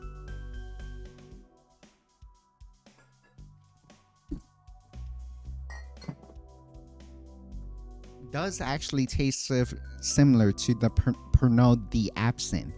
And so from now on, anytime it calls for Pernod, I think I will use the actual absinthe because I think that is the flavor profile they're going for. They want this strong absinthe flavor.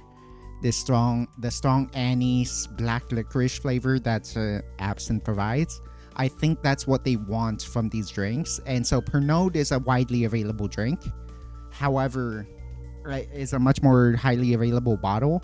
However, if you can afford and can find the good stuff, the actual Pernod absinthe, I think you should use this in these recipes. So that's what we'll do from here on. So with that in mind,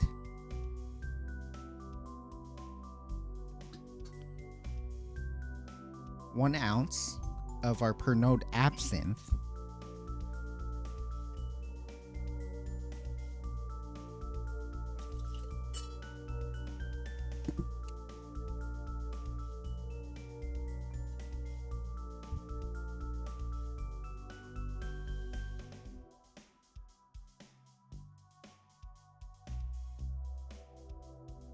nope, that's the wrong thing.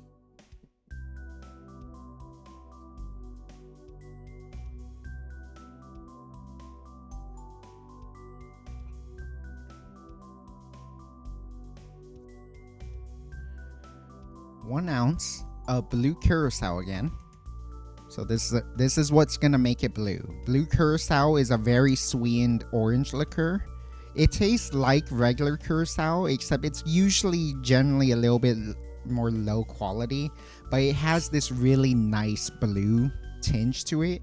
And so if you really want to make your drinks look really cool and blue curacao is what you use. Just the issue is that like you do have to recognize that it's generally not a well sought after ingredient because of the fact that like it looks cool for people who don't really know cocktails that well. For people who do, it is a pretty good sign that you're more interested in how it looks than how it tastes. Like a good curacao, you can still make really great looking drinks with all sorts of crazy colors with regular curacao, and regular curacao tends to taste better. 1 ounce of lemon juice. I need to slice the lemon.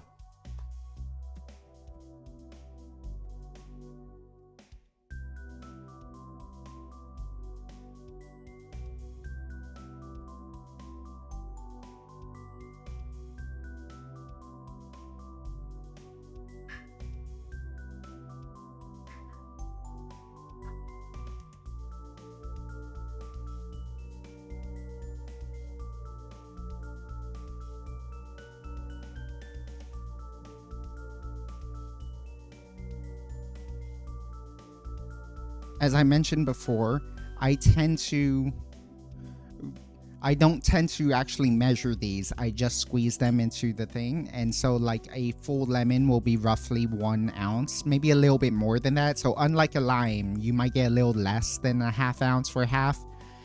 With a lemon, because they're bigger, you might get a little more than 1 ounce once if you use a full lemon. The other thing too is that lemons usually have little nubs on the end. It is much easier to put in your juice squeezer if you slice off the nub as well. So we just squeeze our lemon. For 1 ounce, I'm just going to use 1 full lemon.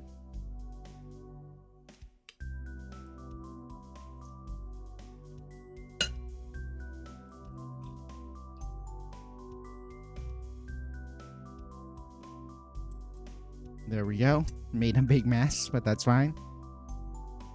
Interesting that they don't add water. Usually you would want to add water to this in order ice to simple syrup. It's weird that they don't add simple syrup to this. You usually want to balance your lemon or lime, your citrus component, with an equal amount of sugar in order to balance out your sweet and sour.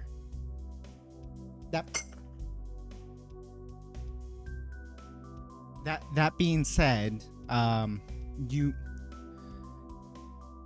we did add a full ounce of blue curacao, so that might be where the sugar is coming from, because blue curacao tends to be quite sweet.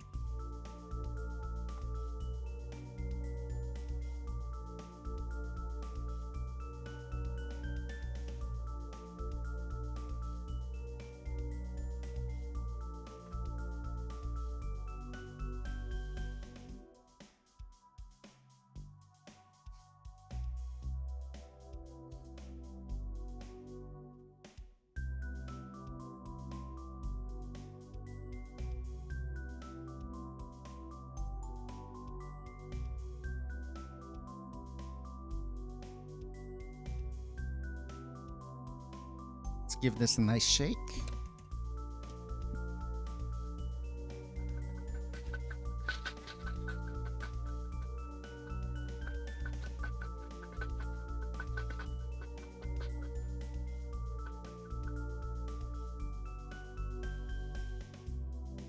Alright, and we're gonna want to strain this into a glass with the rock.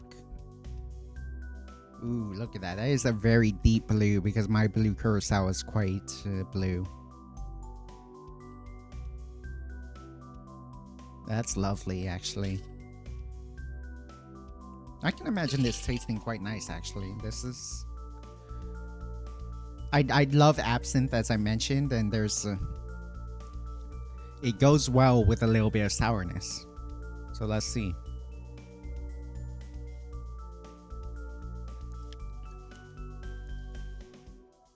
Ooh. Okay. One thing to note, I did forget to add the water. Maybe the 2 ounces of water does change something with this. One sec.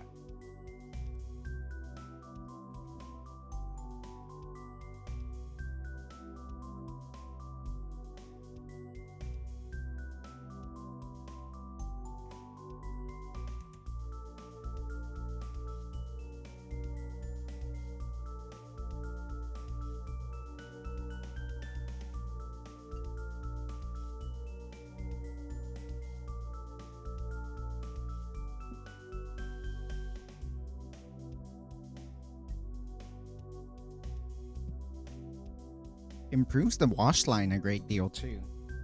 Let's actually see this. This is actually pretty close, yeah. They have underlying, so it would have that. We have like overlying, so we have like the opposite effect, like where it's really light on the bottom for theirs, and then really dark on the top. We have it's light on the top, and then it darkens on the bottom. That's a cool effect. So let's see if the water helps it, because I did notice that, especially because we use real absinthe instead of just Pernod, the absinthe took over quite handily.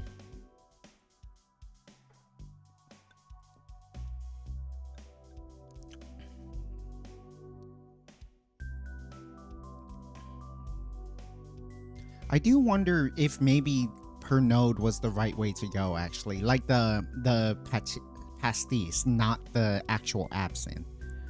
Because the issue with this drink right now is that the absinthe completely takes over.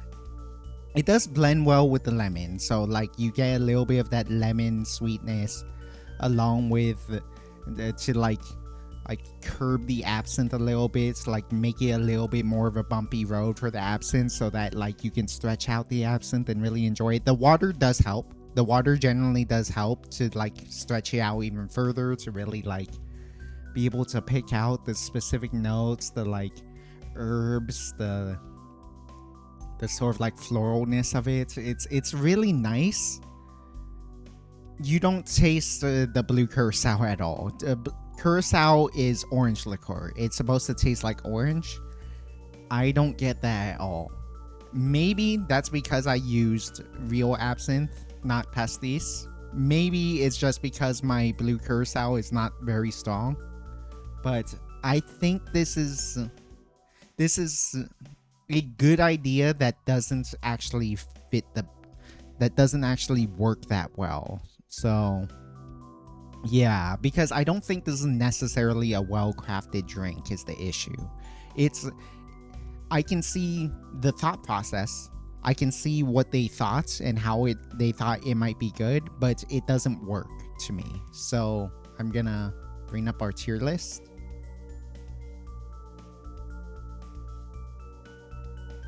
I do think I need to like fix the ratio now, just because it's a little too big now.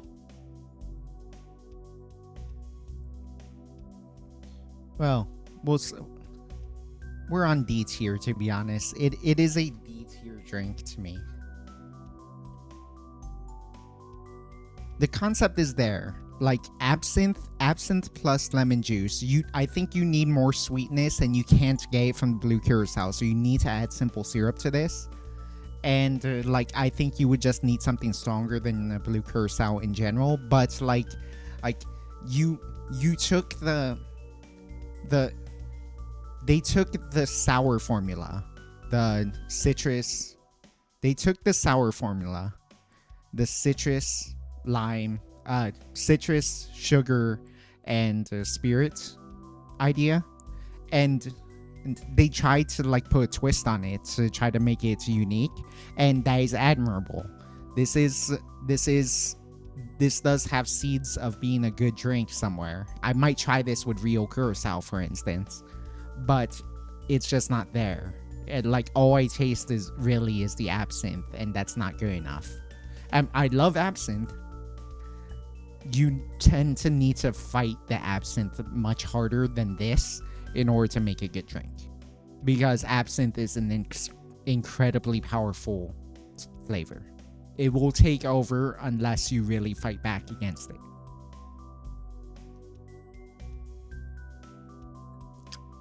I do love absinthe though, so I'm not gonna complain.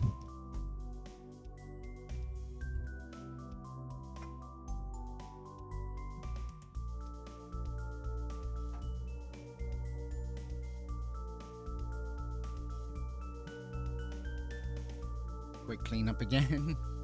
This is a little bit of a difficult thing, needing to clean up after every one. Hopefully it's not too boring for y'all.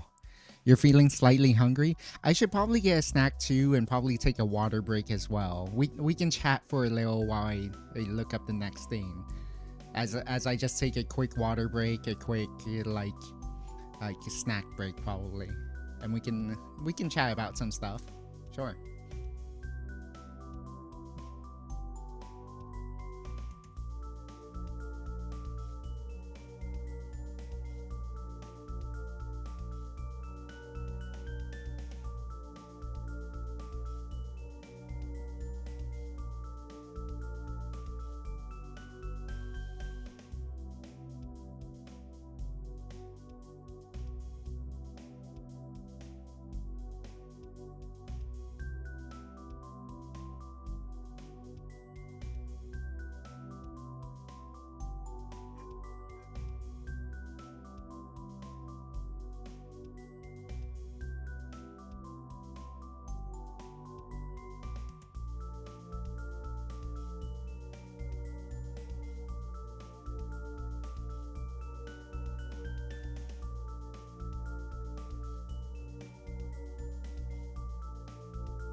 There aren't really snack fruits that I can have. I would need to like half prepare something to microwave, so I'm just gonna have some of the Halloween candy, some Reese's. Reese's are my favorite. They're just the gooey candy to me. The blend of chocolate to peanut butter is just so perfect to me. That's even their tagline. If you go see their commercials, they go Reese's perfection.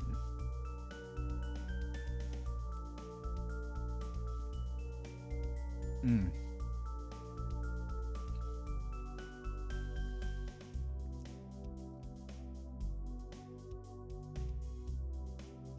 Reese's is so good.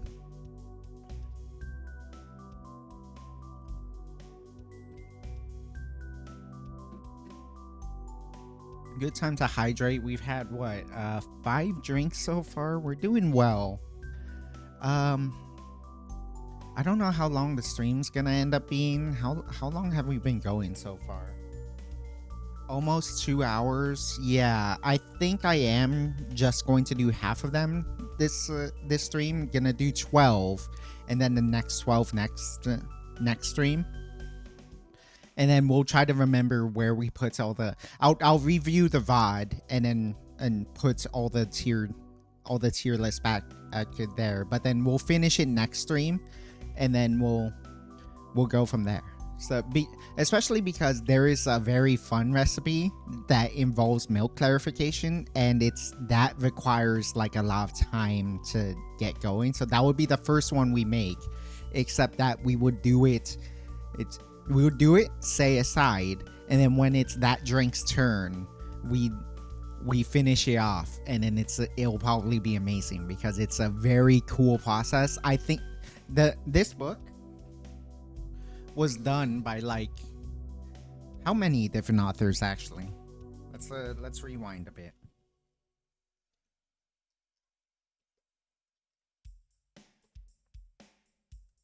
Contributors. So there's Valkyrie, there's Quapic, there's Glitch Bay. Valkyrie, Aquapic, Lich Bay, Nanochan, Sparkle.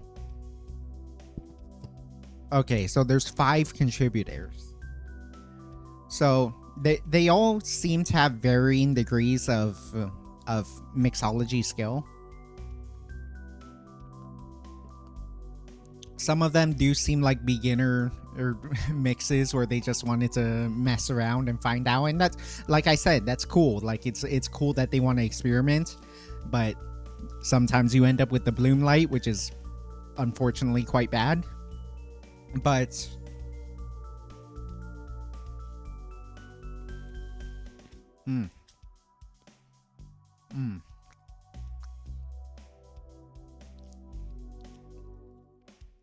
but sometimes you get, so I know one of them is actually like a pro, like one of them is a legit like hardcore mixologist, because they're doing weird science stuff with like intentional milk curdling, where they like, to spoil it a little bit, and this will be for next stream for sure, one of their recipes is like you pour milk into like a sieve, and then you put lemon juice in it, and what the lemon juice does is it curdles the milk. It starts to separate it into curds and whey, and then what that does is like clarify the drink. So like if you put milk into anything, it turns cloudy, right? Because milk is an opaque substance.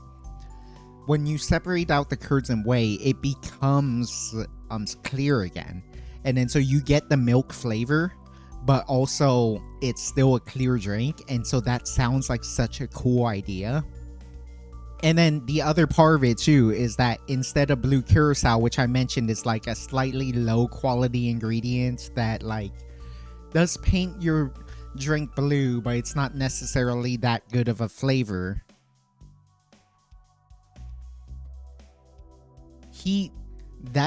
that milk clarification recipe also calls for butterfly pea flower.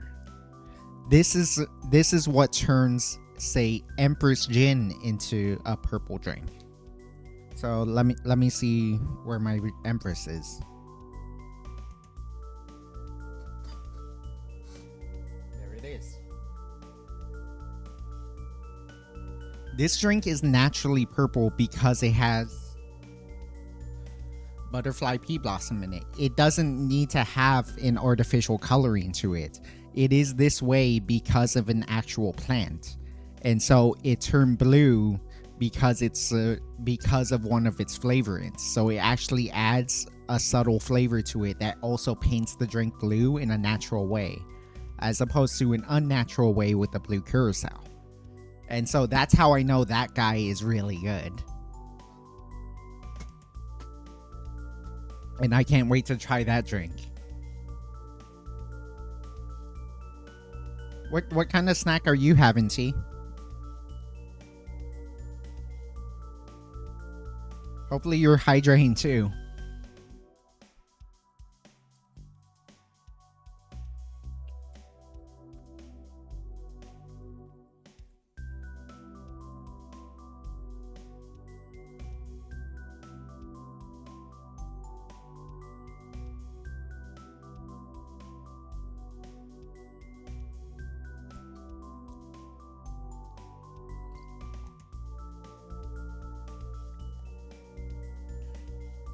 A weird thing I learned too, apparently, did you know that T-Pain streams? If you don't know that name, he was a very popular hip-hop artist in like the early 2000s. I thought his music was so bad.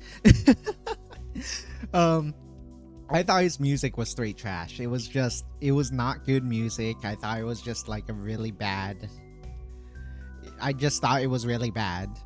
But like it turns out, like, and I didn't actually know his story that well. Apparently,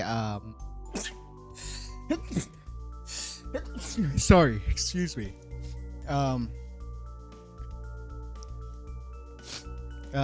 Sorry about that. Apparently he had gone, like, he lost all his money twice, and like the first time was his fault, he was being stupid. The second time, like, he manages to climb his way back. loses all his money a second time. This time not his fault, because like something happened with his family. And then the third time he just managed to make himself back and actually like find himself back in a financially stable situation. Not necessarily back to like the riches he used to have, but now he lives in a stable situation with his now wife but girlfriend, who had supported him the whole way through, even when he made the stupid mistake that lost him his money, and then even through the not his fault mistake that ended up costing him all his money. And then so like that girl stuck around for him that whole time. He's now married to her, and now apparently T-Pain runs his own Twitch stream, and he has the most lit intro where he like wrote this song. It goes hard. It's like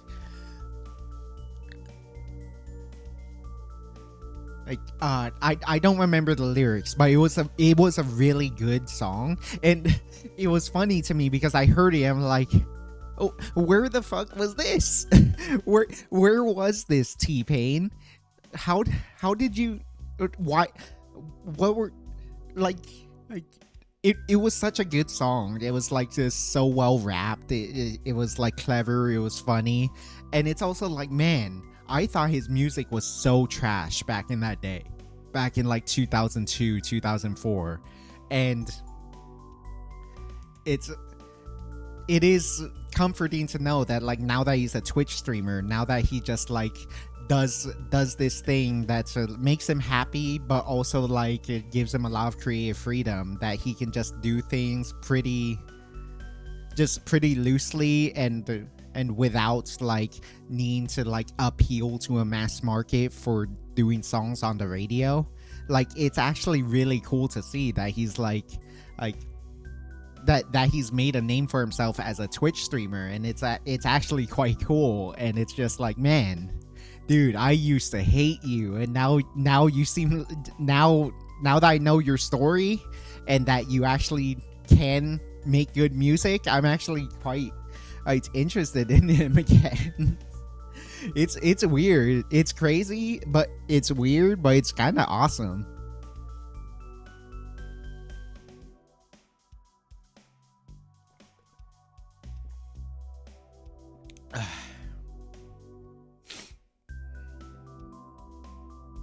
Okay, I think that's enough of a break. We can get back to it. Let me just wipe this down and we can open back up.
Okay, so where were we? Oh, that's way far ahead. We're not there yet. Fluffy Dream, not quite there yet. Probably Brandtini. Yeah, the Brandtini. It's a very weird one. So it's looks kind of like that. And so it's vodka, gin, triple sec, simple syrup, lime juice, orange juice, and cranberry juice. This sounds like a very bizarre this sounds like a very bizarre Long Island, but not quite, because a Long Island is just basically all the different types of clear boozes, whereas this has like multiple juices in it. Like a Long Island is just like every clear liquor, every clear liquor, every clear spirit, plus plus Coke and like lemon juice. So this is a little more than that. 3/4 ounce of lime juice. So we're just gonna use a whole lime there. Orange juice, I think I already had pulled out. And cranberry juice. I need to find the cranberry juice and then we can figure out all the rest.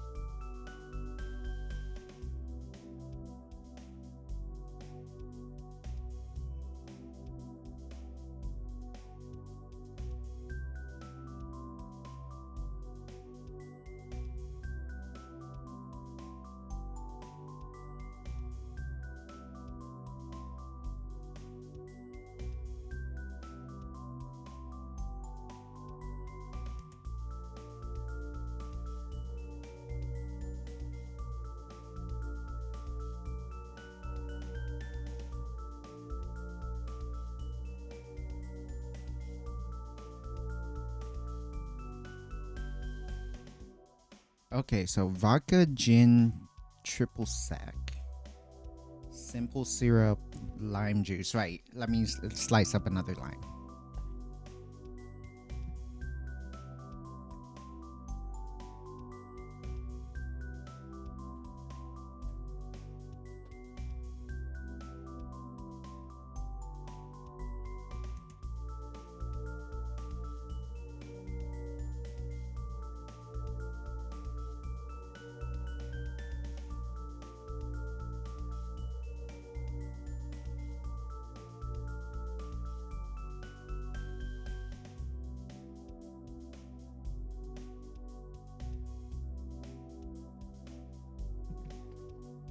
We already had a pre-sliced lime. Okay, that's good. So we have the limes. We have vodka that I have to pull out.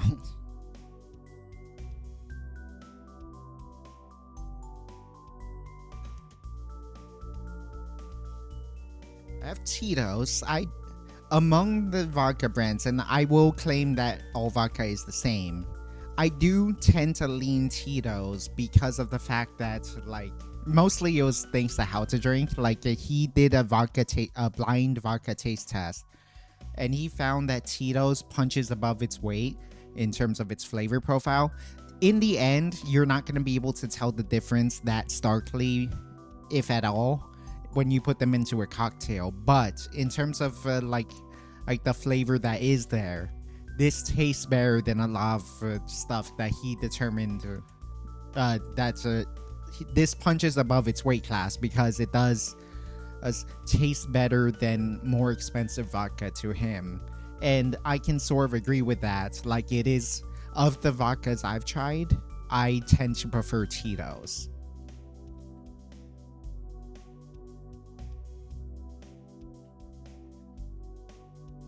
London Dry Gin,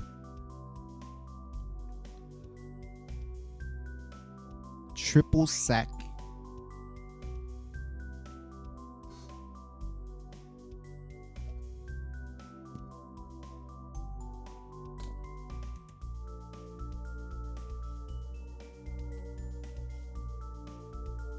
triple sec,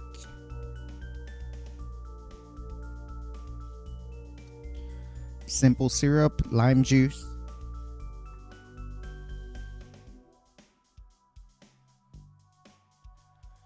more orange juice, and finally some cranberry juice. So let's build. Set this aside, but still open so I can read it.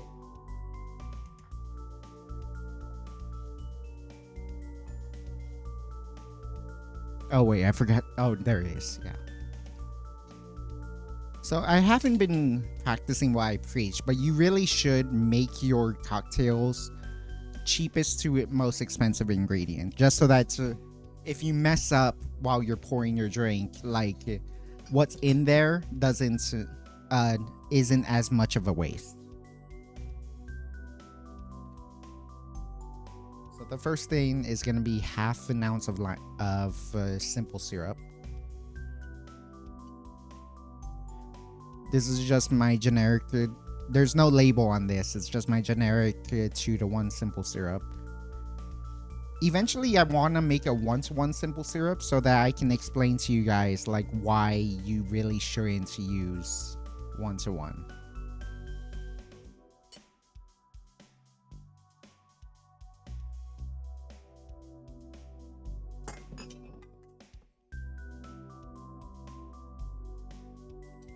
Three-quarters of an ounce of lime juice. I just have like a slightly bigger half of lime that we had in the fridge,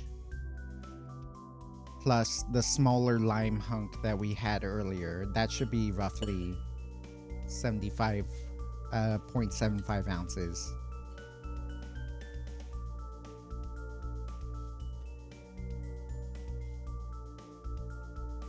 Let's see. 3/4 ounce of orange juice.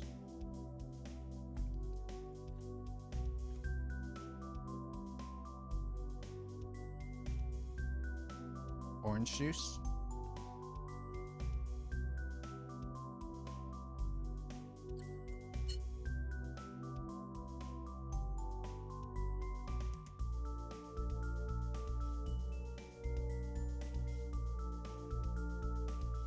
Two ounces of cranberry juice. This is interesting.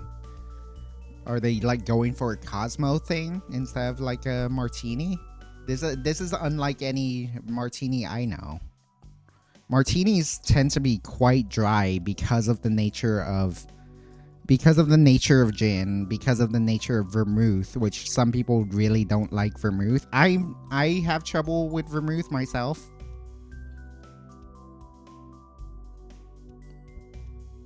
So that's a shot plus a half ounce.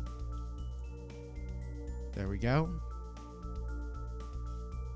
2 ounces of cranberry juice. Now for the spirits. Half an ounce of triple sec.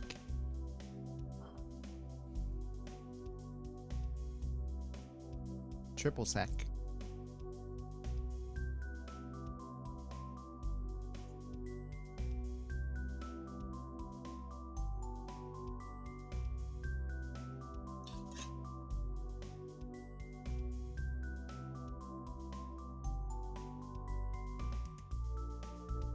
Three-quarters ounce of gin.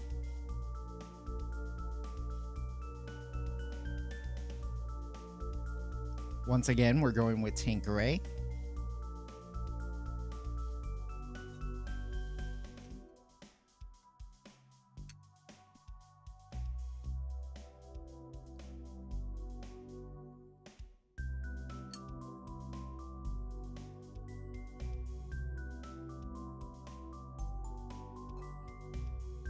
And 3/4 of an ounce of vodka. Now note, a lot of martinis, you tend to want a shot of some kind of clear spirit. So it would either be a full shot of vodka, a full shot of gin, or you can mix it up. And like you might find something like, say, James Bond's recipe for a martini. He likes his martini quite strong because he likes 3 ounces of vodka. Well, actually, he says 3 parts vodka. And then so he says 3 parts vodka, 1 part gin. I think that is a 2-ounce pour, a full 2-ounce pour, but 3/4 of it would be vodka, so 1.5 ounces. And then half an ounce of gin, plus everything else in it. Lillet Blanc and a slice of lemon. You can make it however you want. Generally, I would say like you would have a better experience if you did it with gin because I'm anti vodka, but it's it's you you could in general you if you need more firepower out of your drink, but like you don't want that powerful of a flavor from the spirit you're using, it is good to like split it with vodka. So for instance, something Greg from How to Drink did is that he had a drink that he wanted to add scotch to it, but he didn't want to do a full 2-ounce pour, even though it needed a full 2-ounce pour to like properly get the strength out of it. So he put 1 ounce of scotch and then 1 ounce of vodka, because the vodka would still add the firepower, but it doesn't add flavor, and therefore like it's the strength he wanted without adding too much of a very strong flavor, because scotches are very powerful.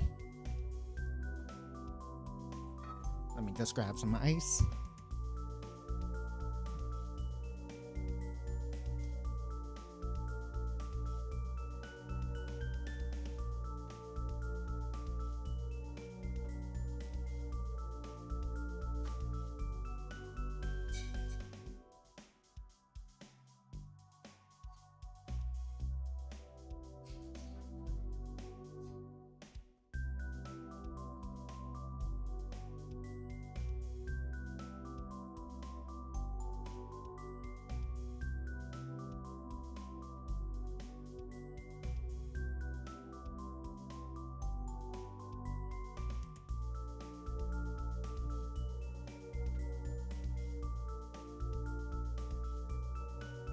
And if this is supposed to be a riff on a martini, then we would be remiss to not serve it in a martini glass.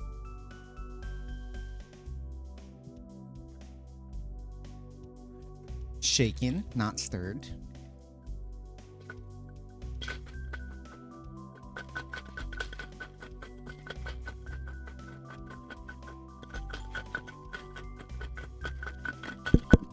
Oh, my bad. I bumped against the mic a little bit.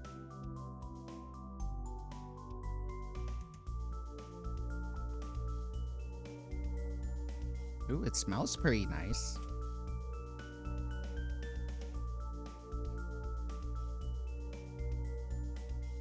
Ooh, that is a pretty color.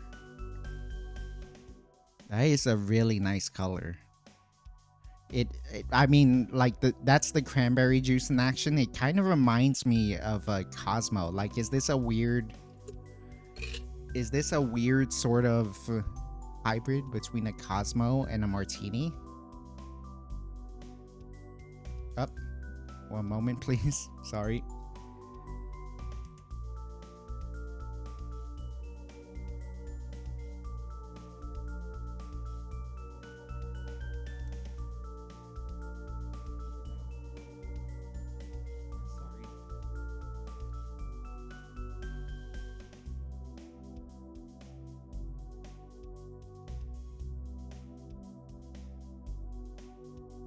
They even say in the cookbook, the fancier the glass, the better. And I don't disagree. This drink was made for a martini glass. Look, it's got the perfect wash line.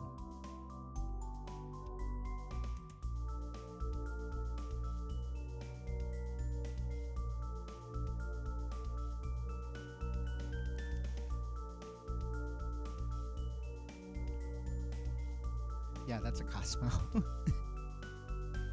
That is a Cosmo. That tastes so much more like a Cosmo than it does a martini. I think they probably wanted to make something like a martini, but then they wanted to get closer to something more accessible. Cosmos are quite accessible while also being a really nice, flavorful, complex drink. And so I think this does work. It's just that it like as a weird hybrid of a martini and a Cosmo, and then like they're using Cosmo ingredients to substitute the vermouth for like the like sweet kind of like it's hard for me to describe vermouth. I haven't had enough of it because I don't generally enjoy it, but like It's I can see where they were going to make this more like a martini. I just think it's a little bit it kind of misses the mark in terms of it being more of a martini than it is a Cosmo, because this is much closer to a Cosmo in flavor, but it has like martini elements to it. So this is quite an interesting drink, actually.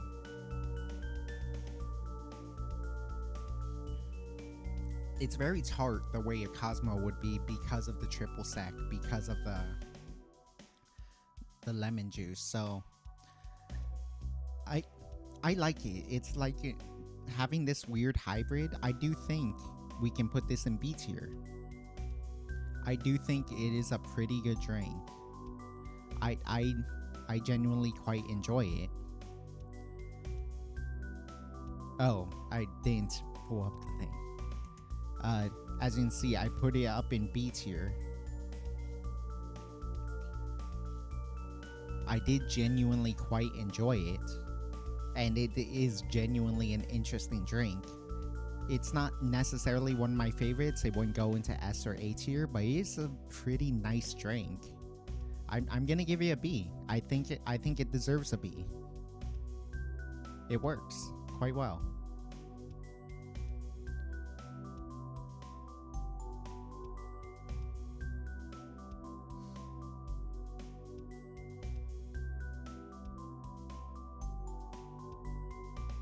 Yeah.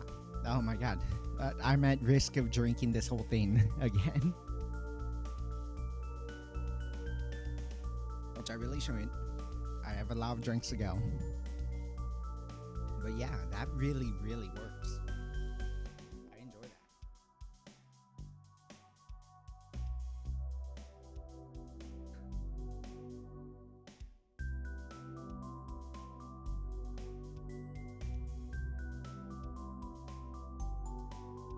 Right. That was half of them so far. So far, how are we feeling about it? It does seem like it is a decent cocktail book so far, given everything. Given that, it's a lot of hit or misses. It's a lot of like amateur style cocktails, but they are trying to make things that taste good. So it is a fun thing to own, and it is a fun thing to use, especially if you're new to bartending and want to try all this kind of stuff. So bravo so far. Ooh, this next one's weird.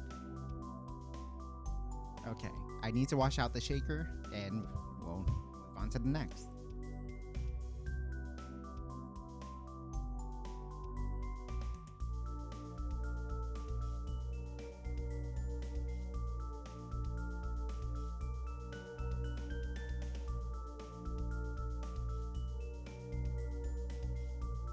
Let me just...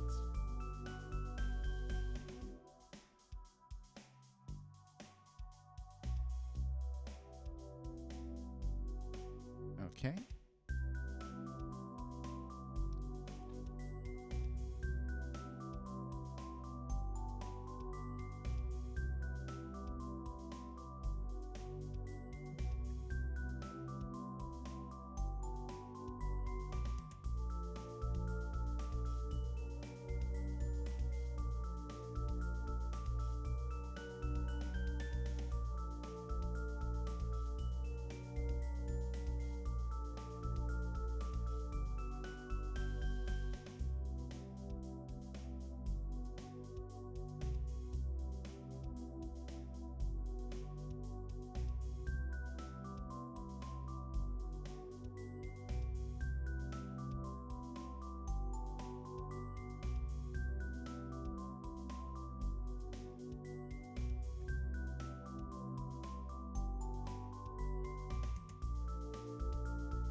I probably should clean this up, but it's fine. The next one, Cobalt Velvet. This one should be interesting. So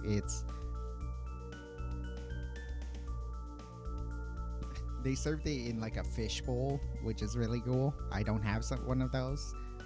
So I don't have a fish bowl, so we're going to just make it in probably a rocks glass with a little bit, with some ice, definitely, because this is barely gonna fit.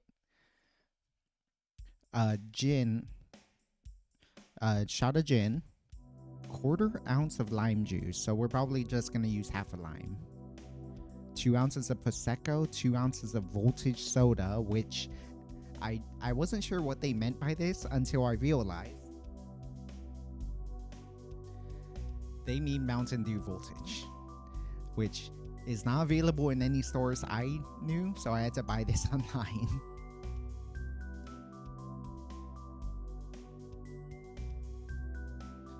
And then a splash of cola. Now, my choice of cola is Diet Coke. I do quite enjoy Diet Coke.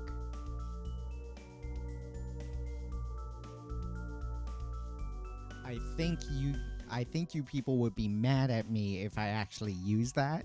So I did get some actual Mexican Coke to use as our splash of cola, and then I will enjoy the rest of this Coke later on.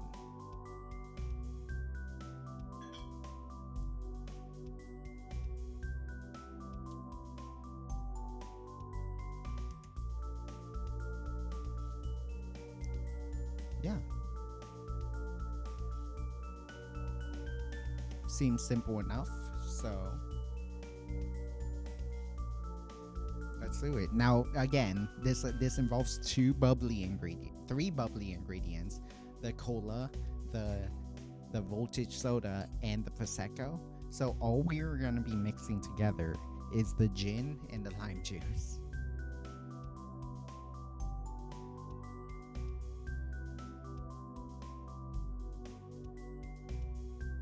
Let's try doing it the other way this time. I'm gonna put everything into the small tin. I'm gonna do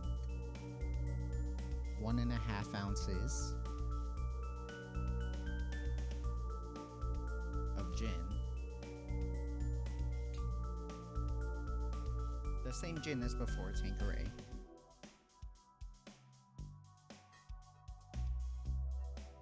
And then I need to slice up a lime. Give me a moment.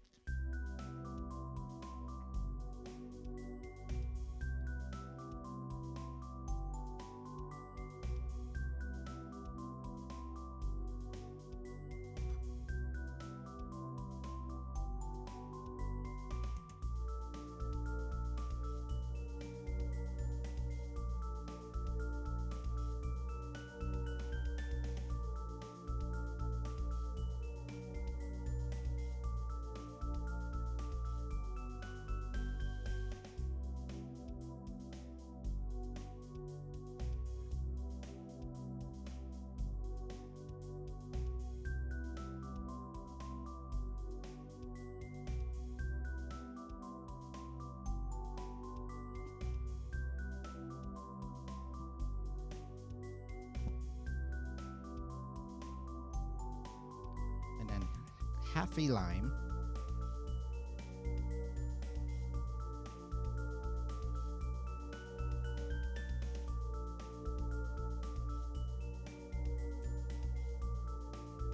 and then we will shake this.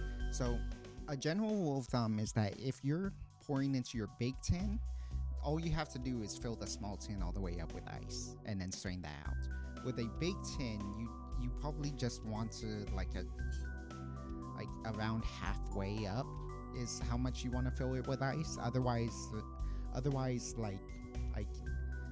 there's a lot of ice to dilute, and then that will get into your drink. You are hoping for some dilution. You are trying to dilute your drink a little bit, but not too much. And so you do need to balance how much.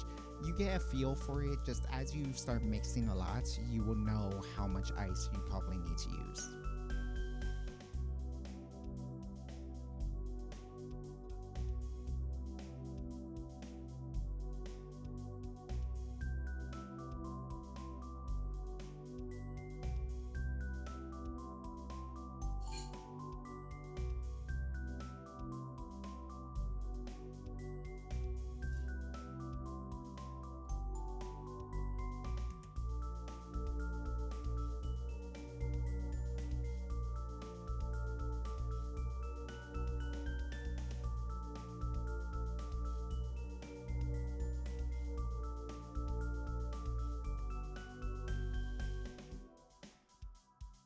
And then pouring pouring your ingredients in the small and then pouring it into the big tends to make it a little bit easier to do, because then and it won't splash up on you. So that's a reason to pour it in the small tin too. You can pour it into the ice where it won't splash, as opposed to pouring the ice into the drink, which could splash.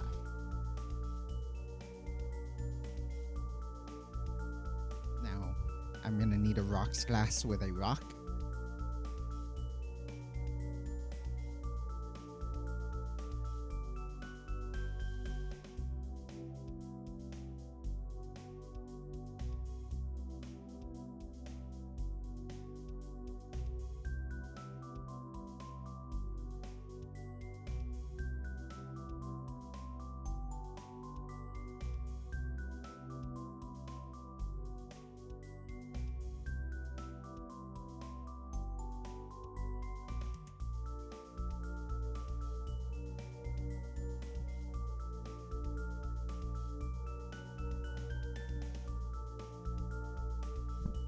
Okay.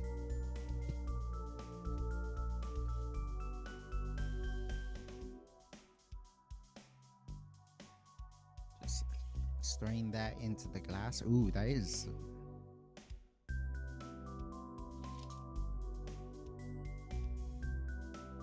nice. Okay. I thought I saw some color there that shouldn't be there. I thought I didn't wash it right, but it's fine. That's actually as intended. So now we're gonna do 2 ounces of voltage soda. I've never had this before. Apparently this is raspberry citrus flavor with ginseng. I've never had this. Let's see what it's like.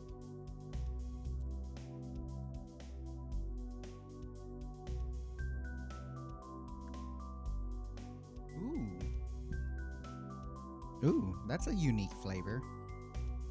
I don't think it would ever be my go-to, but it's a pretty nice soda flavor. I'm into that. Call for 2 ounces of this, and then it has a really pretty color, so this is gonna change the dynamic of this. So, yep, there we go. It turned blue. 1.5, 2.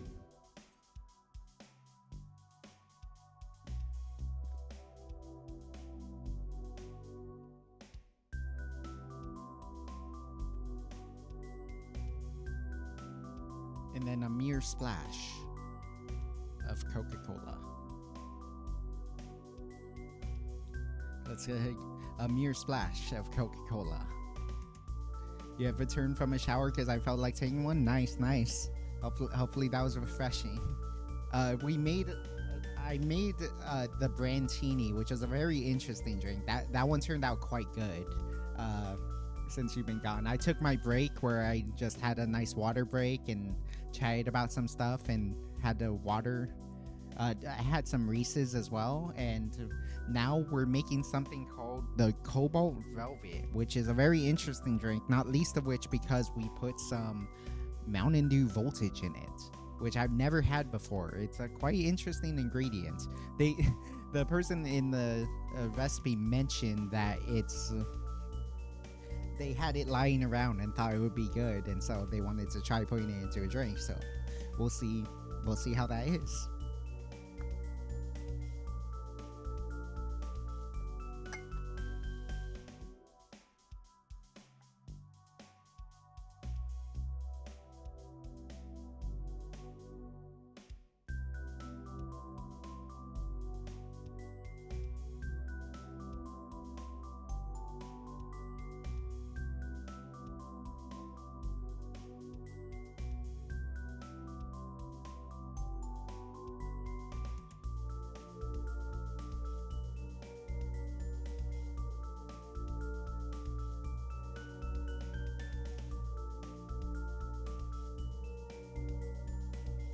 This was not onto a twist off, so I did need to actually put I did need to get a bottle opener. When they say a splash, usually they just mean one of these.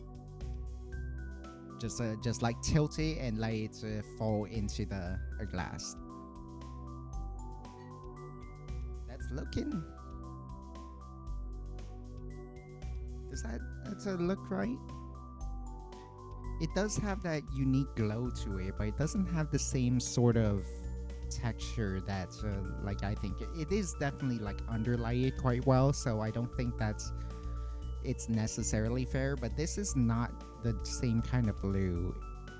This my voltage soda is relatively old and it had to be shipped from somewhere, so like perhaps my voltage soda has gone off a little bit, but I don't think it ended up a spectacular blue that theirs did. But let's see how it tastes at least. Gin and soda, who knows?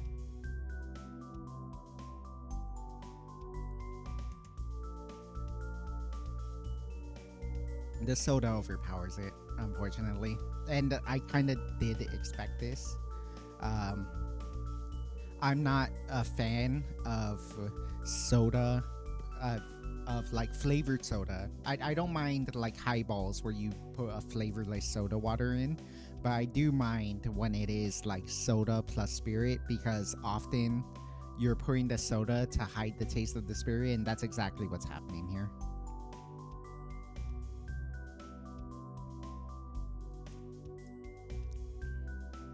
Yeah, yeah. You're getting the power of the London Dry Gin still comes through. You still get the strong floral notes from it. You get like that bitter, like alcohol-y taste of the London Dry Gin. You get that like dry, like very strong flavor through. But then like the splash of Coke does nothing. Like you do not need the splash of Coke at all. And then the raspberry ginseng thing of the voltage is actually quite interesting in a way that like, okay, maybe if you made this in a legit way with like muddled up raspberries, or like muddled up raspberries with like some ginseng extract, that could be interesting. It does need a little bit of sugar too, like some simple syrup to balance out the sourness of everything. So like we put the lime juice without the sugar. Like I mentioned, you should always try to balance your citrus with some simple syrup to like balance that out, have that sweet and sour thing that always works. When you don't have that, it like overpowers, and I think they wanted the sugar from the soda to like carry that, and it doesn't. And so I think this fails on that front.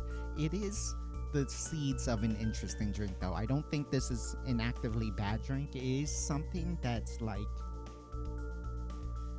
they had a good idea, but I don't think it turned out to be as good as they wanted it to be. So I'm going to say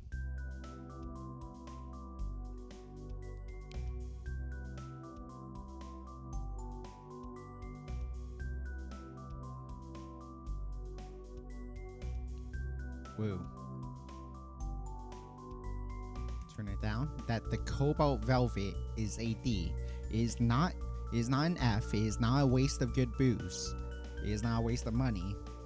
But it is a not great drink that has some thought into it. That has some purpose to it. That has a chance to be good. You would have to workshop it again.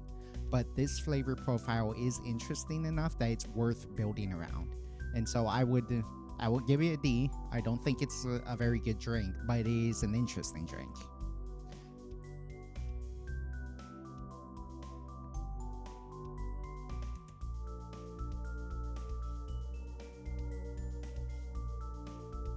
How are you doing, T? What are you doing other than watching me?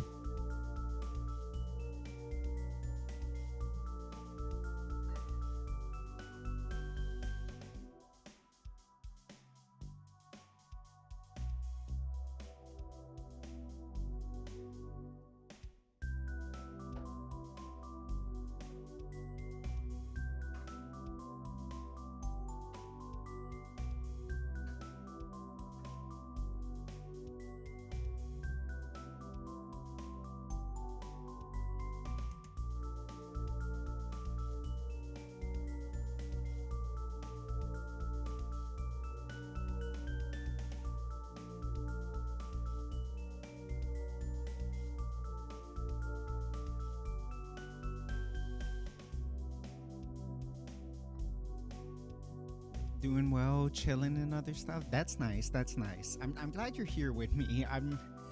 It is a little bit lonely, but it is fun finally being able to do this. I'm hoping that this is going to be easy to edit because I've never edited a YouTube video before, but I really want this to be like a really good YouTube video. So that's why I'm doing this whole like show like structure where I'm like, okay, we have a plan today. We're going to try to make all the drinks from this book, and it's challenging, but I think it will pay off. I think this has been fun so far for me. I hope it's been fun for you, and it's an interesting experience. It's different from just like playing a game and just talking. It is fun, like the fact that there is a point to this, that there is a methodology to this. So hopefully you think it's good, because I'm having fun with it. I'm just gonna rinse out these shakers again, and we'll be right back.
What kind of Halloween candies do you tend to like? I was talking earlier to myself about like Reese's and how much I think like Reese's are just perfect, and so that was I honestly like I am hoarding all the Reese's to myself because like this was even a commercial. This was a legit commercial in for one of the during the Halloween time. One of Reese's commercials is like they get that scary announcer dude who does all the horror films. It's like the scariest thing about Halloween, giving away all your Reese's, and then big old lightning bolts go out, and then it's the Reese's, and it's like gain a bite taken out of it, and like with a woman screaming, and it's really funny just because it's like, oh yeah, oh my god, someone else ate the Reese's instead of you. The horror. Honestly, I'm not that big on candy overall, except for like a select few. What kinds? What kind of candies do you prefer? Reese's is one of them because peanut butter and chocolate is good together. What can I say? Yeah, it's perfection. It's literally just like simple and perfect. So, and then yeah, definitely Reese's is number one for me. But then I can't really think of another one that I think is better. But so like I can probably think of other ones I like, because obviously like sugar, chocolate, like it's hard to go wrong. But in terms of ones that like specifically stand out for me, I can't really think of one. other than Reese's, because Reese's is just goated.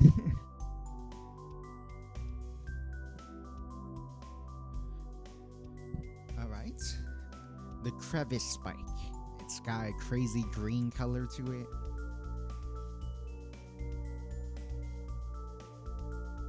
There we go. The crevice spike. It's got a crazy green color to it. And is white rum, melon liqueur, that's probably where it gets green, Midori, which we'll get to in a sec. Lemon juice, lime juice, okay, one of each of lemon juice and lime juice, interesting. Ginger ale, and a dash of hot sauce. The hot sauce is weird. The hot sauce is very weird. Also, the ginger ale is weird. So let's talk about this for a second. Airhead's Extreme Rainbow Sour Bites and the Sweetheart Ropes, specifically the cherry one because it's the only one I've eaten. I do like the. I don't think I've eaten much of the ropey candies, but I do like them quite a bit.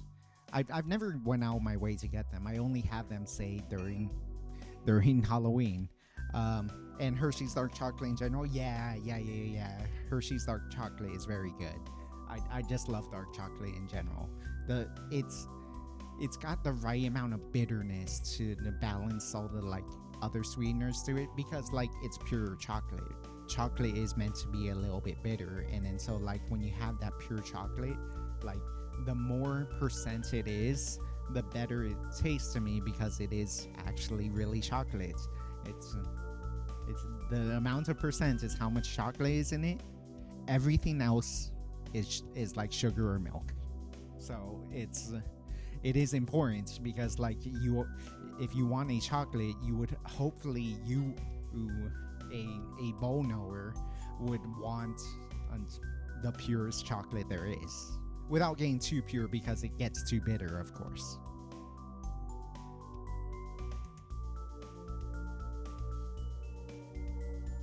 Where was I? Oh yeah. So hopefully I can find it. I'm trying to tap around without actually like going underneath the table.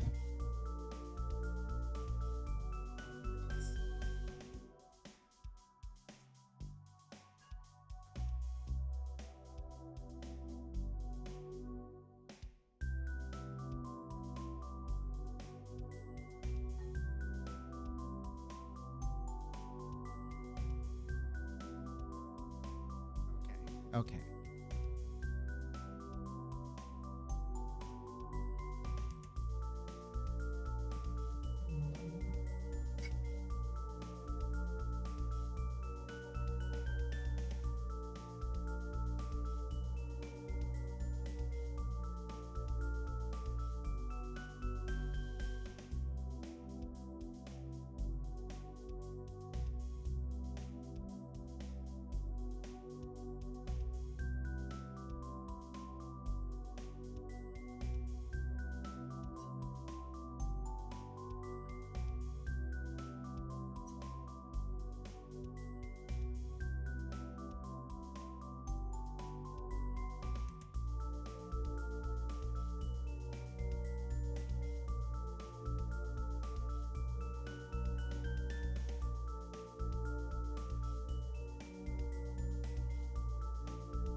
But yeah, not really a fan of overly sweet candy. It's just not that good to me anymore. I can see that because a lot of them are just sugar bombs. I can totally see what you mean. And yeah, they're generally just a sour thing covered in sugar, and like it's all roughly the same. But yeah, when it's something as balanced as Reese's, or if it's something as pure as a Hershey's dark chocolate, that's really nice. I'm trying to find the ginger ale. I can't seem to find it right now. We do have ginger beer, which is what I want to use, but I want to start with the ginger ale first. And I have something to talk about with that, so that's why I'm trying to look for this. You'll have to give me a sec.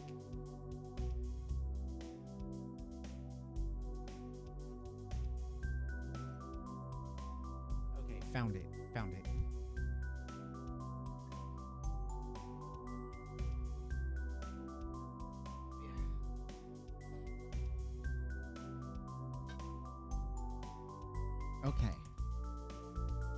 So, so this drink calls for ginger ale.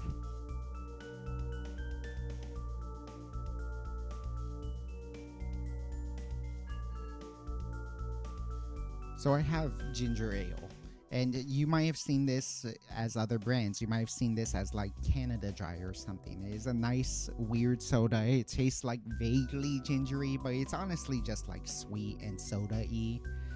And it's like, let's look at the ingredients on this. In fact,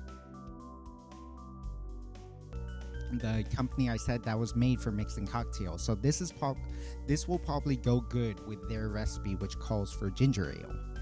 And in fact, let's try to taste it. Oh no, is this a... Oh no, it is a twist off. I'm just weak. Oh no, no. It is a pop off.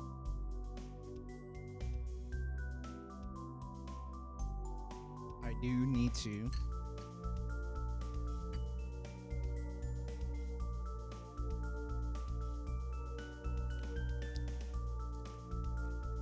Yeah, it's vaguely gingery, but it's like most other soda that I've ever had.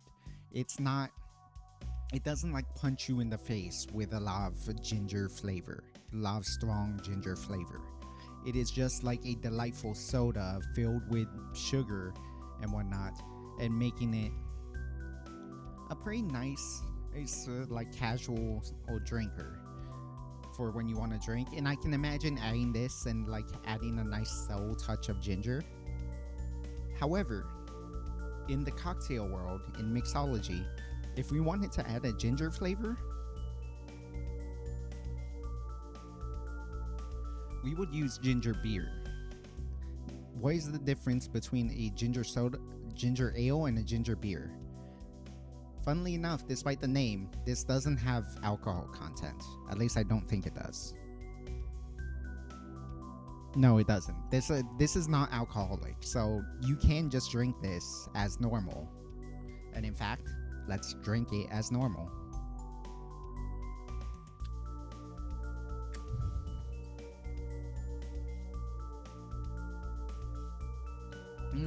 Oh my gosh. So much better. It's so much stronger too. You might notice that the ginger beer is cloudier. You might notice that the ginger beer has a bunch of sediments on the bottom. See all this sediment on the bottom? Let's look in the ingredients. Carbonated water, sugar, ginger root, so actual ginger, natural ginger flavoring with other natural flavorings, tartaric acid, ascorbic acid. This actually has ginger in it, and that makes it a much stronger ginger flavor. For one thing, I honestly think this is better. Like, I will just drink this straight out of the bottle because I think it tastes better. Like, it's a much stronger punch of ginger. It is a much... It like the thing with like authentic root beers is that they actually have roots in them, and so you get like complicated flavors based on that. And then this one, it's just like a very strong hit of ginger because it is actually made with ginger, and that's nice, and that is more desirable in a cocktail because if you want the ginger flavor, if you're looking for the ginger flavor in the drink, you would want something powerful to stand up to all the other ingredients. Remember, we're working with spirits here. These bottles are all quite powerfully flavored. A good rum has a lot of good flavor. The melon liqueur that we're going to use is a very strong melon flavor. It's going to take over the drink, especially because we're putting 2 ounces in it. If we want the ginger to come through, we might need the ginger beer. But for the sake of authenticity, we're going to start with the ginger ale. And if it tastes like it needs more ginger from now on, because there's more recipes that have ginger ale, from now on, If it tastes like it needs more ginger, we will substitute with ginger beer. Okay?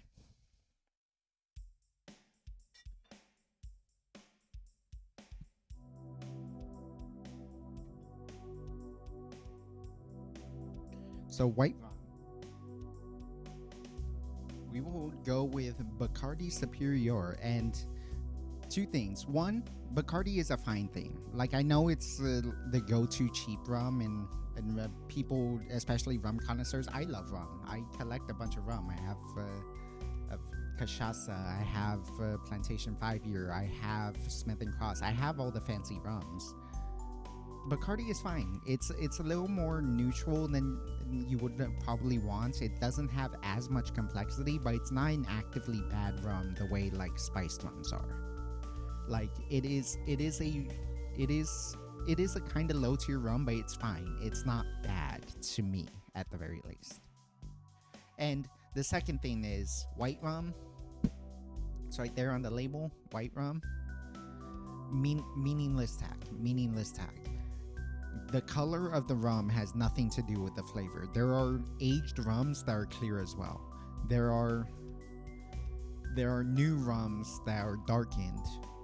Like, the color of the rum is not a good indicator of any of its properties. Just the way it's made, it will end up the color it's meant to be, and then that will be its flavor. Its flavor will come from other things in the process. It won't be the color that determines anything about the rum. So I got this specifically so that people can't say, well, they asked for white rum. And it's like, okay, fine. I got something that literally says white rum on it. The marker of white rum does not matter.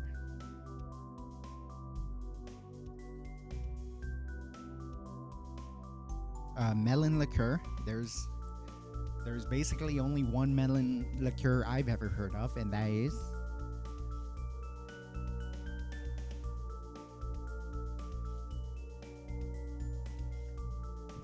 Midori. Comes in this really cool bottle, and much like blue curacao, is a very sweet liqueur that paints everything green. You put a little bit in this, your drink is now green. Unlike blue curacao, this is actually quite delicious and quite flavorful because it has like a very nice like Japanese melon flavor to it. However, it is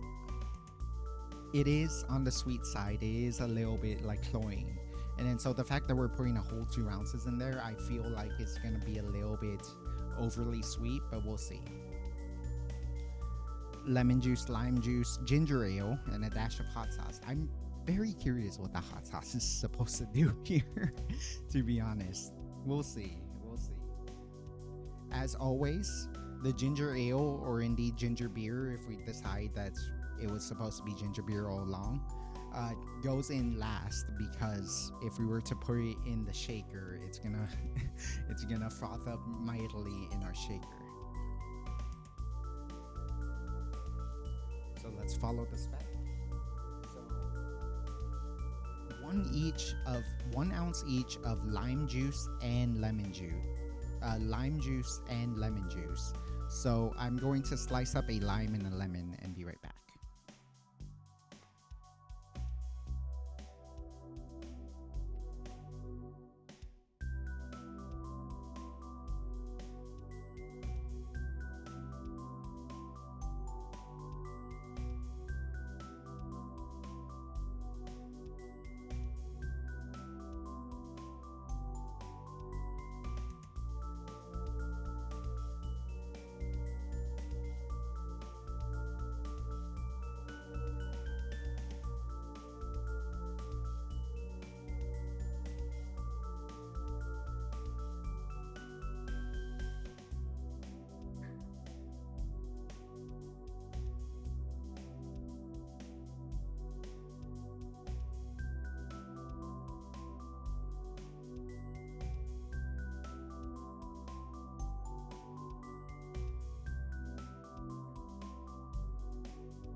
So, hot sauce hurts depending on stuff. I've been trying to eat things that are spicier, but my tolerance is still quite low. You aren't missing out that much if you don't enjoy hot stuff. I think there's an upward limit on how spicy things get before they're just bad, and the appeal is that they're spicy. So you aren't really missing out on anything if you're not eating super spicy stuff. So 1 each of lemon and lime juice.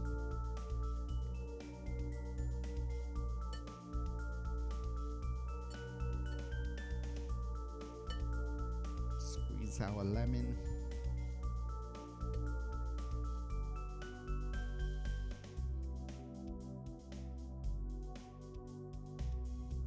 Squeeze out a lime.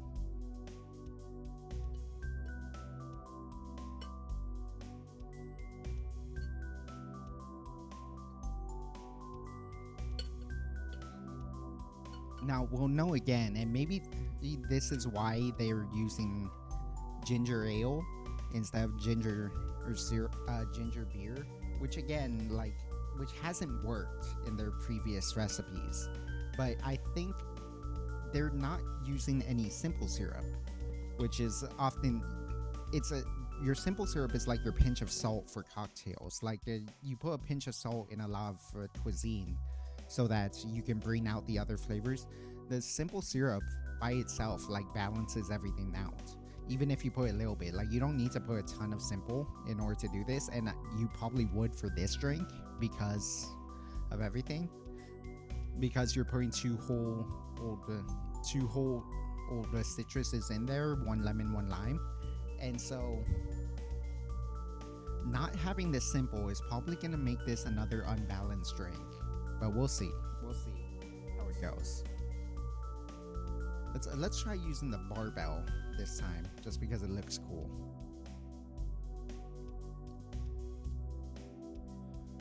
We're gonna go with 1 ounce of our white rum.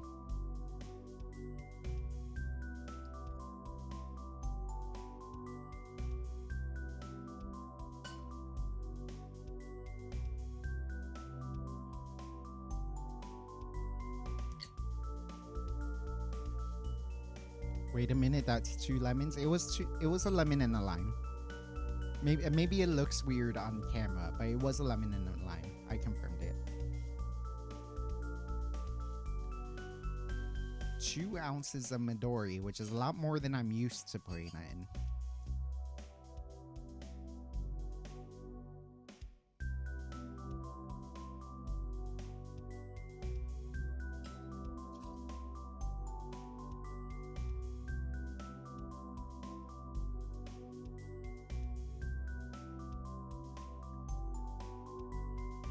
And then we shake. I will need to get more ice again. The reason I don't just bring a big pile of ice is because I don't really have a cooler where I can just scoop it from. So it'd be hard to not to just walk to the fridge otherwise. It's better if I walk from the fridge rather.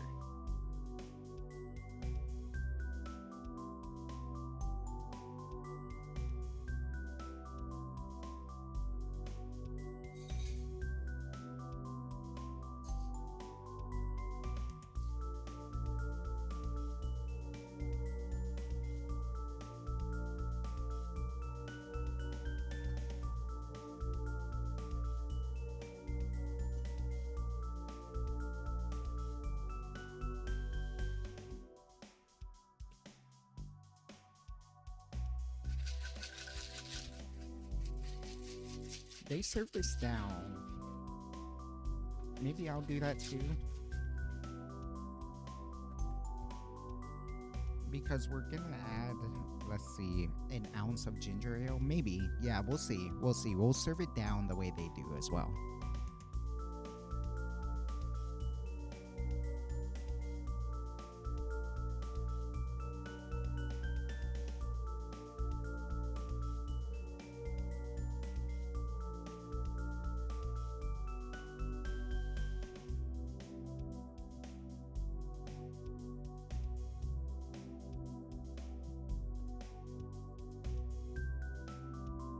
Let's see if we get a good wash line out of it. I'm not sure about that.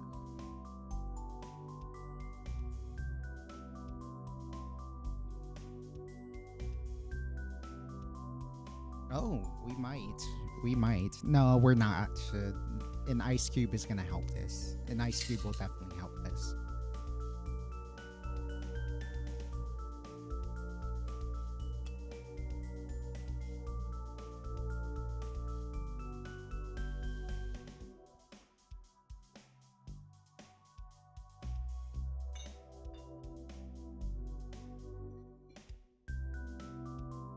Then, as was promised, an ounce of ginger ale. We will try the ginger ale, but if it tastes like it's not gonna matter, then I think we're gonna change it to ginger beer in the future. 1 ounce of that. This could use a rock, but I think this is fine the way it is. If I use too big a rock, it might like splash up. So we're gonna try this as it is. They probably had a slightly smaller cup, but it does look roughly similar in color. Oh, right, the dash of hot sauce. Cannot forget that. 1 dash of Tabasco. I have no idea what this is meant for.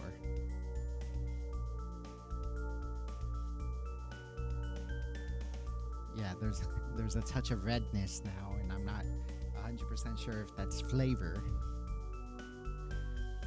What is this called again? The crevice spike.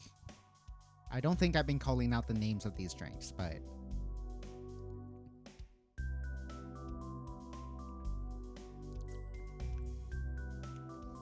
surprisingly, the hot sauce actually helps it.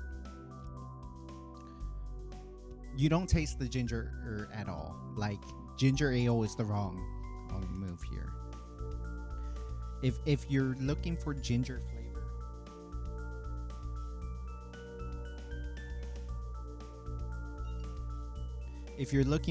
flavor, you need ginger beer for this. And probably more. Like, I would put a full shot to 2 ounces in there.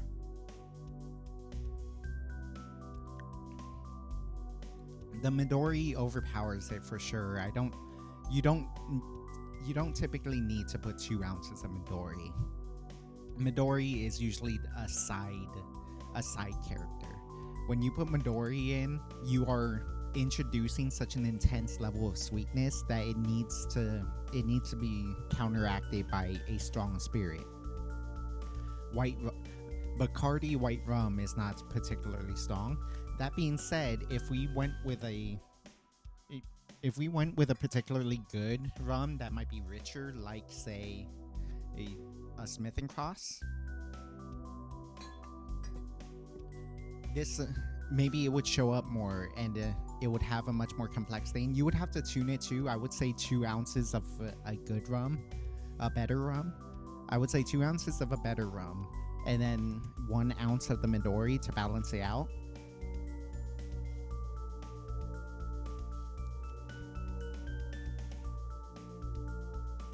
And then you have something there. As it stands now, like, it's not undrinkable. It's not necessarily bad drink, but again, like, they tried to balance it with all this sugary stuff. It needed simple syrup to balance it out, to balance out the citrus. The sweetness from the ginger ale and the Midori is not enough. It needed simple syrup.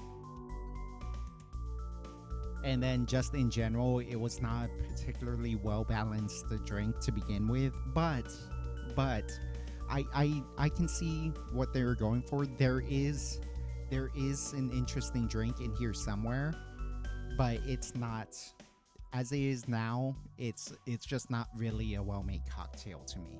So I'm going to give this another D.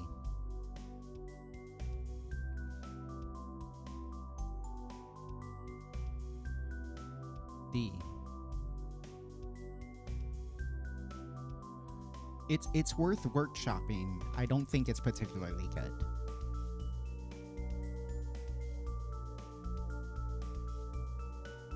Okay. And again, the hot sauce actually does do something interesting with this.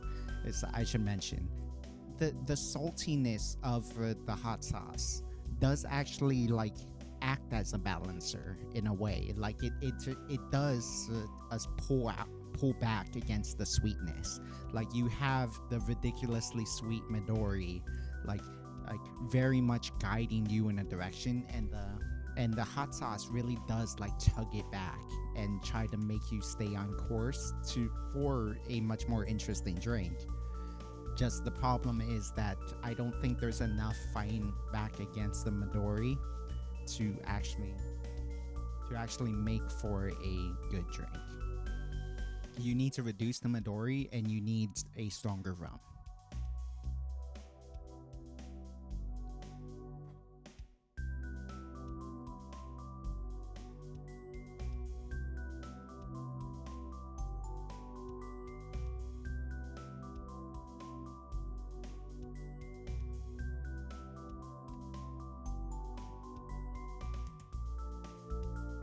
And then once again, if you wanted to add ginger to this relates back to the Midori. You would need ginger beer to be able to fight back against the Midori. Ginger ale is just not strong enough ginger flavor. It's too sweet, it's too like subtle. You need that strong punch of a good ginger beer.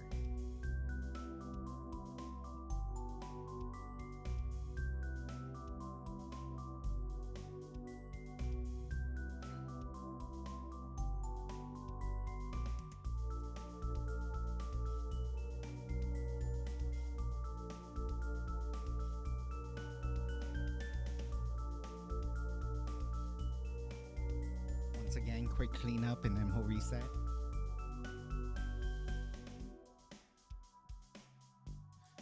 We've had 8 drinks so far. Funnily enough, I'm not that drunk, but also it's because I've only been taking like 2 or 3 sips of each. I probably had like 1 or 2 cocktails worth of alcohol consumed, but I haven't actually drank all for any of them yet.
I'm starting to realize the nature of this specific stream, and hopefully this won't be a problem with future ideas I have, is that I'd have to go back and forth cleaning this and then rinsing out my rinsing out my shakers. That, like, I realize that this might not necessarily be a good stream idea, but I'm hoping that future streams will not be so have so many of these gaps in content. I really apologize for that. I really apologize. I didn't really think this through enough. I underestimated how much downtime there would be.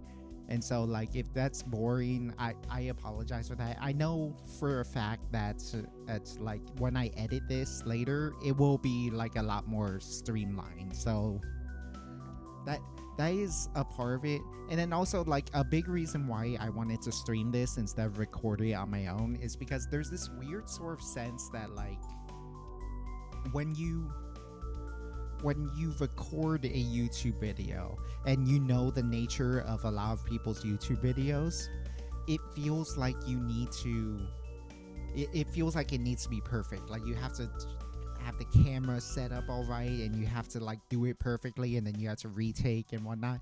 With a streams are inherently, like, a little bit scuffed. Streams are inherently very stream of consciousness. Streams are inherently just, like, imperfect. And that's why I wanted to do it like this. I wanted to record my YouTube content in the form of a stream, because it allows me to make mistakes. Like because it was streamed, it's like, oh yeah, it's fine, it was a stream, it's inherently gonna be a little bit imperfect.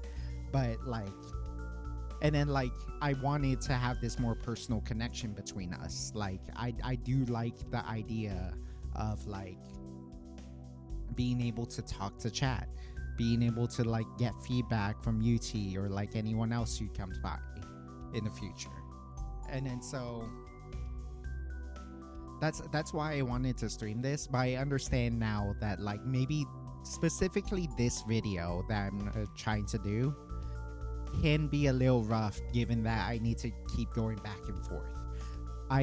For future ideas that I have, I do think I'll be able to actually stay here and do it, and it will be a lot more streamlined. I knew this was gonna take a long time. I didn't realize it would take this long. Because we're on, let's see, 3, 6, 8 drinks. I wanted to get 12 done today. I wanted to see if I can do 24, all 24. That's not possible. And then, like, just doing the 12 is gonna take a while. So, we're almost there. We're 2/3 of the way there. And hopefully we can get through it without it taking too much more time, because I'm not sure how much my laptop can handle it anymore.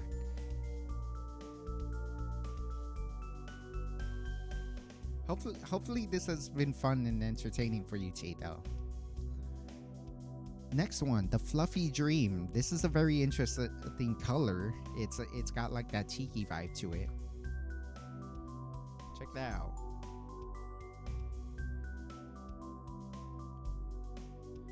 That might be cool. It does have velvet falernum too. Like, that's a staple in a lot of tiki drinks. So more white rum, a splash of blue curacao, half an ounce of melon liqueur. Okay, so this is gonna be already more balanced. Half an ounce of velvet falernum. Velvet falernum is a very interesting ingredient. Half an ounce of simple syrup. Okay. Half 1 ounce of lime juice.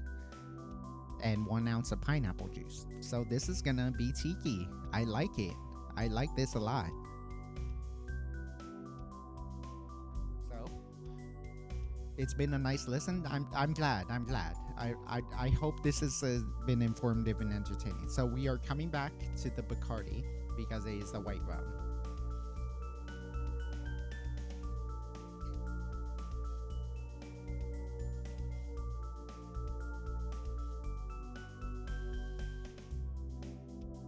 We are coming back to the Midori because we are coming back to the Midori because of the melon liquor.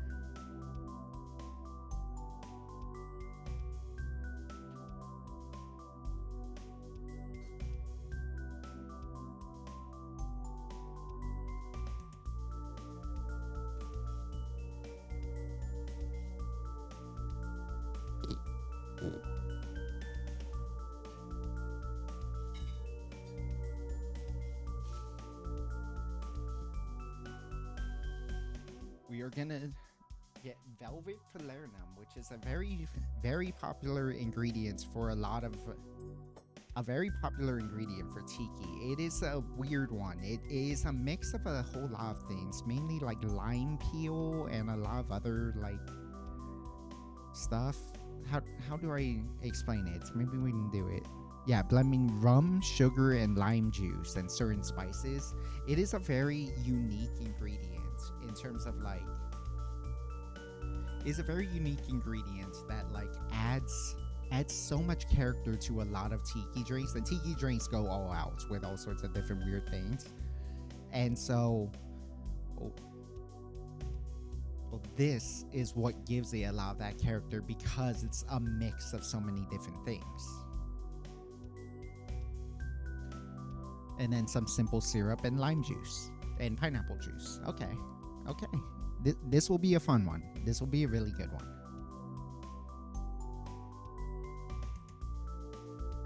I'll have to slice up limes again. In the future, if it involves limes or lemons, I'm just gonna have to remind myself that I need to slice a lot of them beforehand.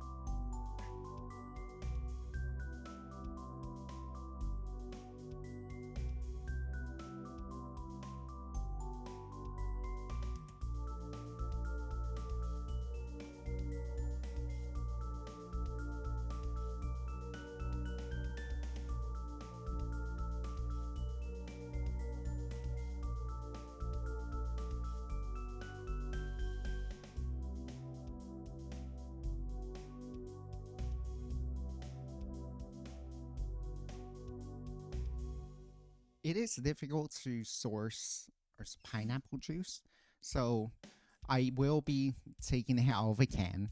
But generally, when you have a tiki drink, it's going to have all sorts of different flavors. Not having the optimal fruit won't ruin your drink for sure.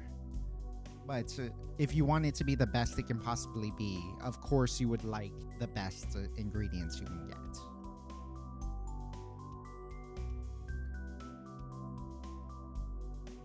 I'm actually looking forward to this one. This one has like a bunch of stuff that I think like an experienced mixologist would put together, and then so like I think that this will end up being a much more balanced, much more complete drink. So let's start with the 1 ounce, the half ounce of simple syrup.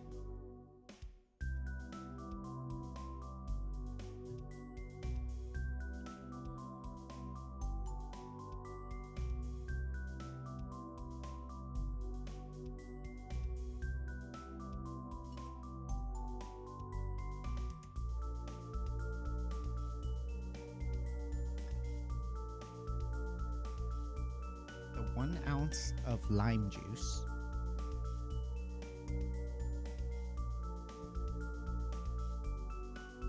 So just take my limes and squeeze.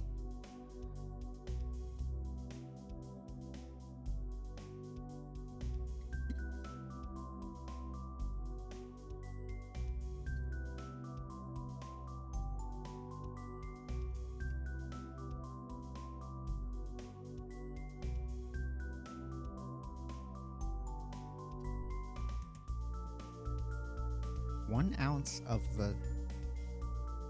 pineapple juice from the can.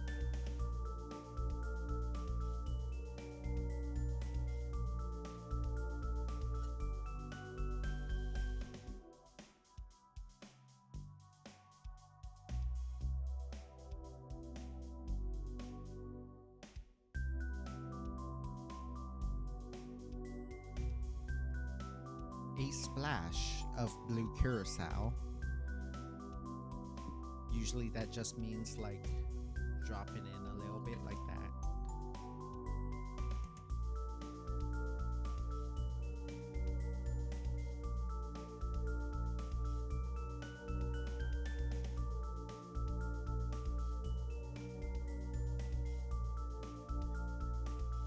a half ounce of our melon liqueur.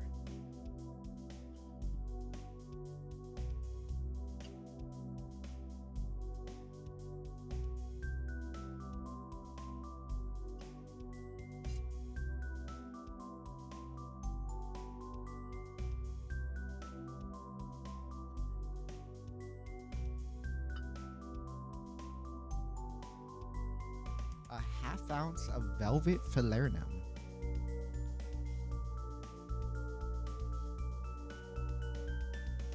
Very excited for this drink. Very excited for this drink because this feels like someone who knows a little more about mixology than the other ones.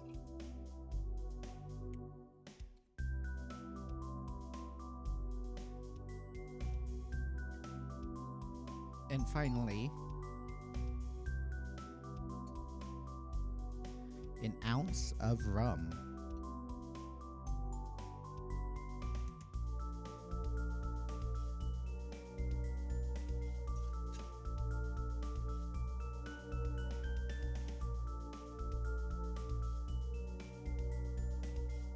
An ounce of Bacardi rum.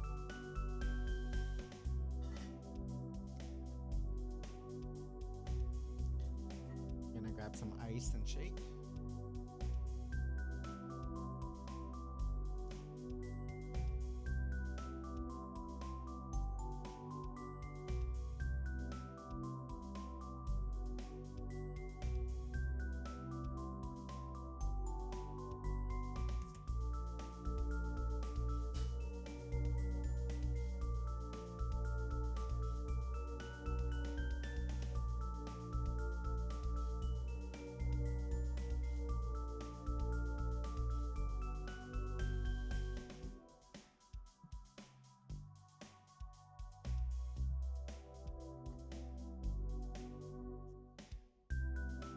Okay.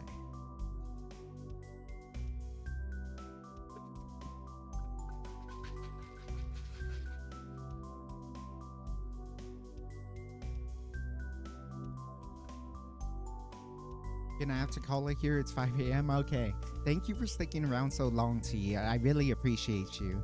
Hopefully you found this fun. I did, and then so. Oh yeah. Thanks for sticking around. Thanks for staying up so late. I'm sorry that my streams go so late. I think I can go even earlier. We'll have to see. And so I'll try to make it more convenient for people because I know this is a bad time for people. So hopefully I can do it at a time that's more reasonable for a lot of people. But thank you.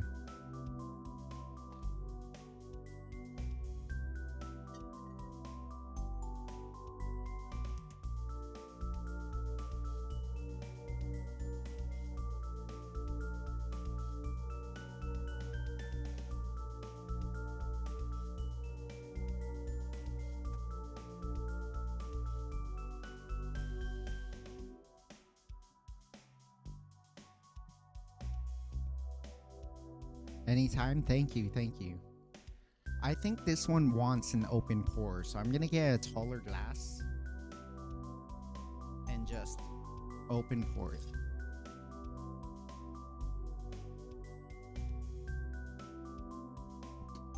That is a cool color.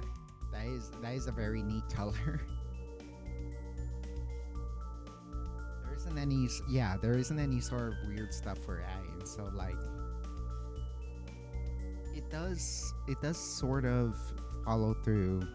They want us to add like a lime wedge to it. I don't think that's really necessary.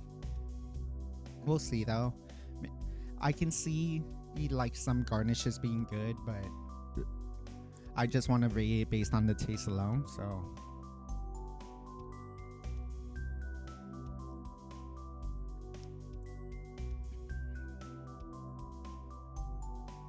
Okay, yes.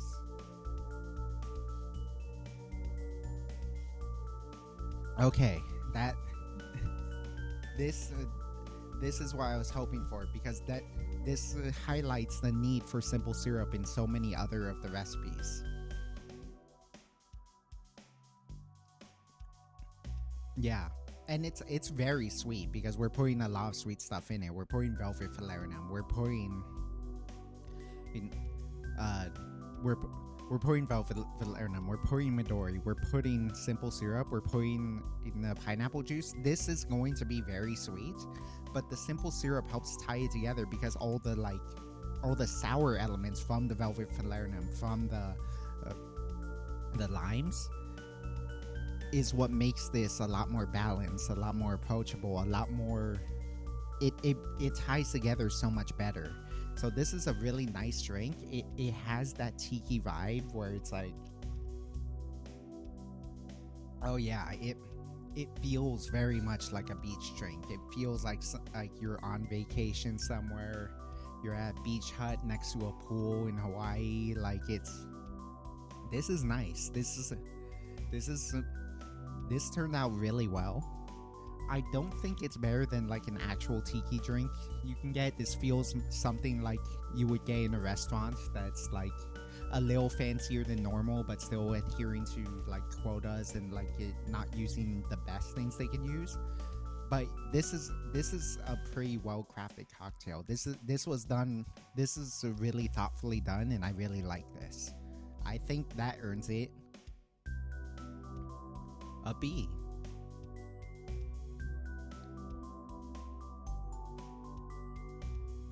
Going back to our tier list.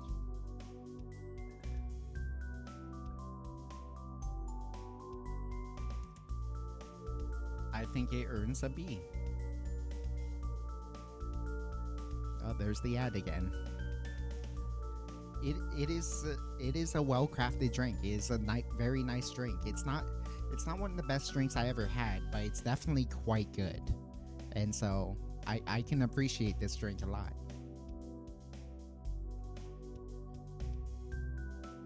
It has the perfect sort of tiki vibe to it.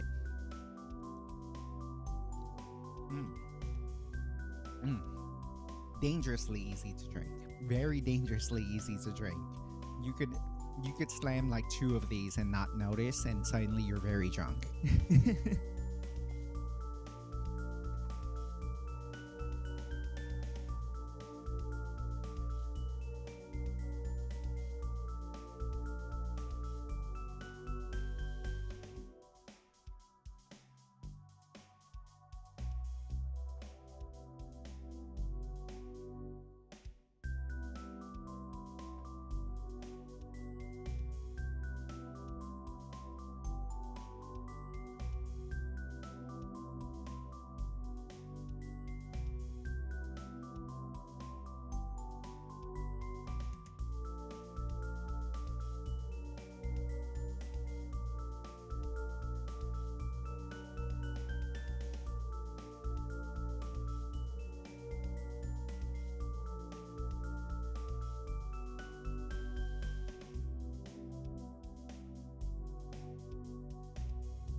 Given how long this is taking, and given how long this is taking, I think I'm gonna have to rethink my strategy on how I want to shoot this particular video. I am going to try something else from here on. I think I would work on this a little bit at a time, and then I want to try the other ideas I had in mind. I have the is blank the same, is all blank the same, is like all whiskey, all rum, all that kind of stuff.